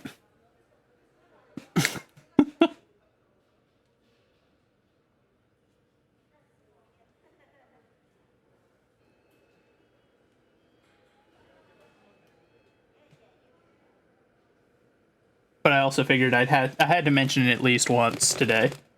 No Media Monday is complete without me pointing out the fact that the human tongue knows textures that it shouldn't know, that it has no right to know, but it do know. It is cursed knowledge, and I will continue to share it with the world. Nobody can stop me. It is super weird. Yeah, it genuinely is just a weird thing. Look at anything around you. You could have never licked it in your entire life. You could have never licked anything like it in your entire life. Your tongue knows. If you look at it and you ask your brain, hey, brain, does the tongue know what that thing feels like? It does. Like the skin on this, exactly. You could never have licked a fish. I can guarantee you, your brain can almost, like, your tongue can almost immediately conjure up precisely what that would feel like to lick that fish's skin. You were giving your friends cursed knowledge last night. It's always fun to give people cursed knowledge. It's great fun. Some people aren't prepared for it. So you'll hit them with some knowledge that they weren't ready for, and they're just like, why? Why have you done this thing? And I'm like, I don't know, I knew it, now you gotta know it. We're all in this together.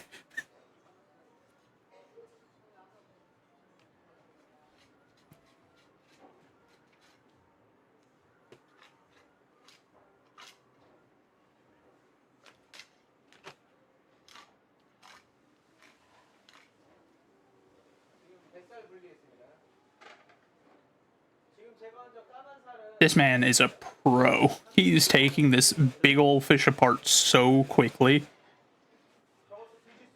I'd still be up here trying to get this part done. And he's just over here like, yep, that was easy. Moving on.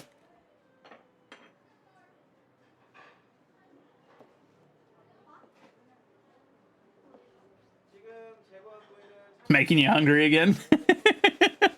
I love fish. It is probably my favorite thing to eat in the world. Seafood in general is like my go-to, but fish is top notch. Even fish at this stage is enough to make me hungry. Like, he plopped that fish onto the cutting table, and I was just like, fish. Glorious. Crab is tops for you? Fair, fair. Crab is a good competitor. I don't tend to like it quite as much, just because I tend to find that there's a wider variety of fish that can be used in a wider variety of things. But I can certainly understand putting crab up at the top. It is a delicious crustacean. It and shrimp both are very high-level competitors. You can agree with the wider variety? Yeah. That's one thing with fish, but I think that's also just...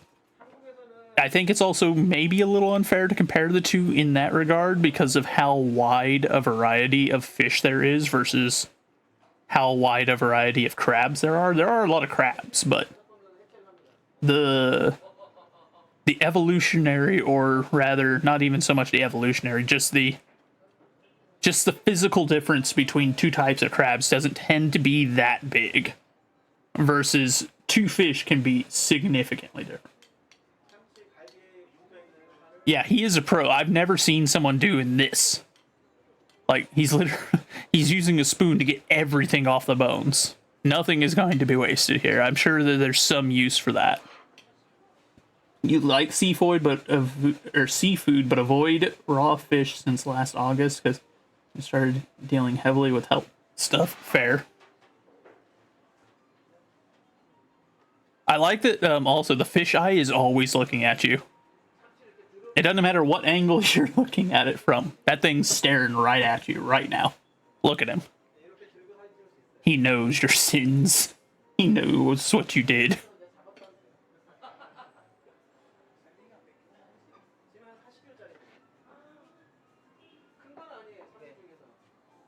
You cannot avoid him. His perception is immaculate. But it is fun to watch a pro at something like this do their job. You want tuna now? I always want tuna, so I don't blame you on that, Blake. I'm half convinced that I must have some feline tendency somewhere in my life because you present me tuna and I'm like, what do I gotta do? What do I gotta do to get the tuna? Let me have it. I want some. Sounds delicious. I just ate tuna. You know what sounds good? Tuna. Just woke up. Tuna. Going to go to bed? Yeah, I'll stay up a little longer for some tuna. It's just an automatic yes. Oh, whoa, he just ate that. Okay, so this must be really high quality tuna. That's like sushi grade tuna then, because he just took a raw cut and ate it.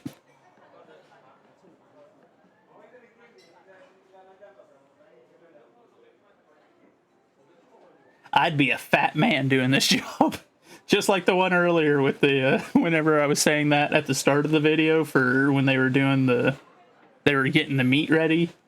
I'd be a fat man there, I'd be a fat man here. I'm already a fat man, but I'd be a really fat man, is the difference. They wouldn't be able to move me from there, they'd just bring the fish to me.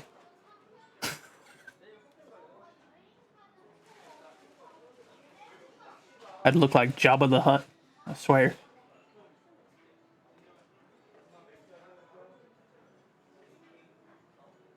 You have to go see what kind of tuna you have. This is the one thing. So, when I first got out of the Air Force, I got a offer for a job out in DC, doing some similar stuff to what I was doing in the Air Force, but doing it for a 3-letter agency. This is the one thing I'm sad about. DC has a way better access to quality seafood than I have here in Oklahoma. And I was so looking forward to that. It's the one regret. I can't say I have no regrets about not working for a 3-letter agency. That is my one regret. I would have had some amazing seafood. It would have been great. Tuna the Hutt. Yeah, I'd be looking like Tuna the Hutt right now if I was working there.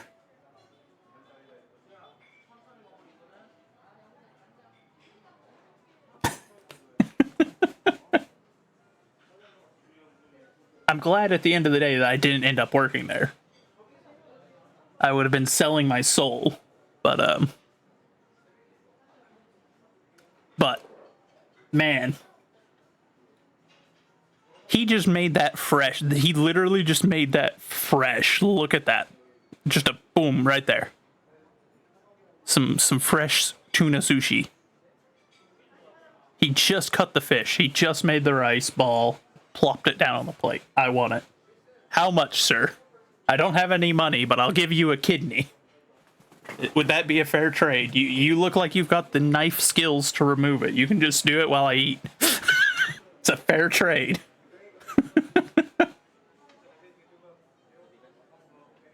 I'd offer my liver, but it's a little bit fatty, so it's probably not worth much. But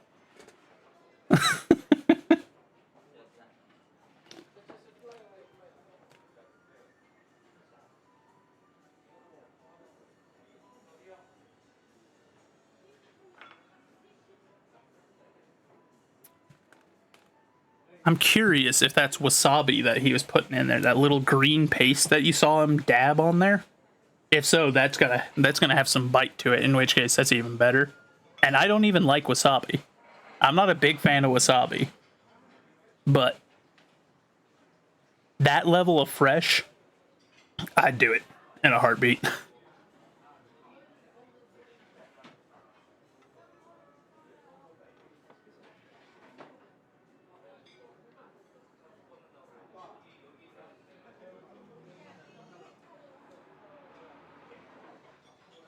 Ugh. I literally was just eating. Like, I quietly sorted some food and was quietly sitting here eating. And this fish has made me hungry. The tuna, it has brought back the hunger. The food is barely having just reached my gut. And I'm over here like, tuna. I want some.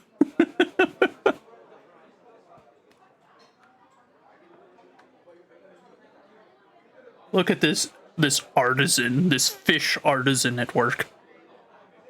My God. It was beautiful.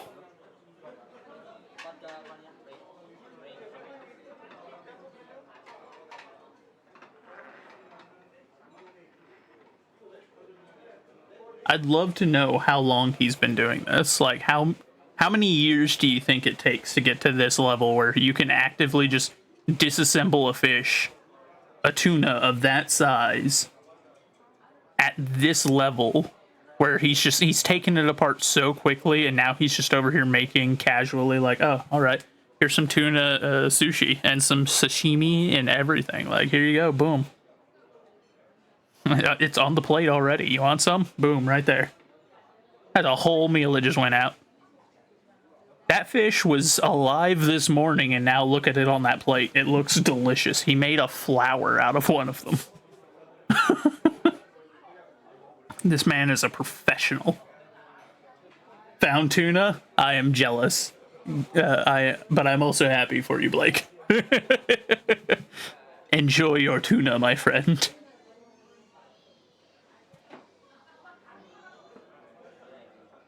Oh.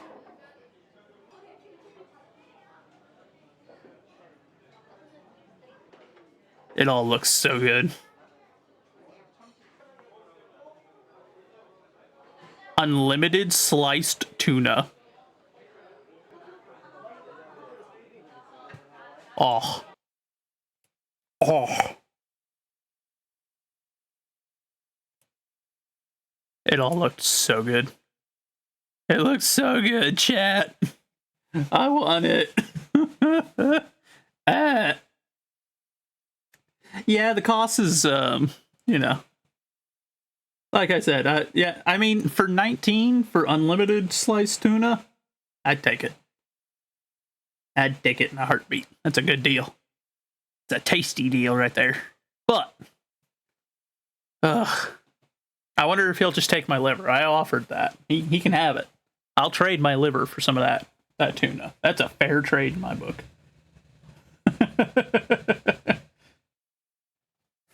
But this is where we're going to wrap it for today. Just a nice little chilled stream to start your week off. Hopefully this will help get your week off to a good start. Now, however, we're going to wrap it. We will be back tomorrow at noon as per usual. Let me check. What's on our schedule for tomorrow? Oh, wait, no, I remember now. Tomorrow we have earlier in the stream we'll be trying out Traveler's Rest, doing the co-op split screen with Faithful. And then later in the evening when they're ready, we'll be joining Elora, Val, and Rico for more Escape the Backrooms. So, we'll be back there tomorrow, and we'll also wrap up Ecclesiastes tomorrow, so I hope to see you all there. I very much appreciate you all stopping in. We're going to go off on a raid, so stick around. But regardless, whether you go with the raid or not, I appreciate y'all being here. God bless you, and I'll see you tomorrow. I've located the enemy base, preparing to extract the snacks. Frickin' squeak. It's like I can still hear Robozo. I know. You know! And then in retaliation, look what she's done to me. She even said What do you her mean? head It was hurting. glorious. I did this to help her. I did It this was so glorious. she wouldn't be hurt.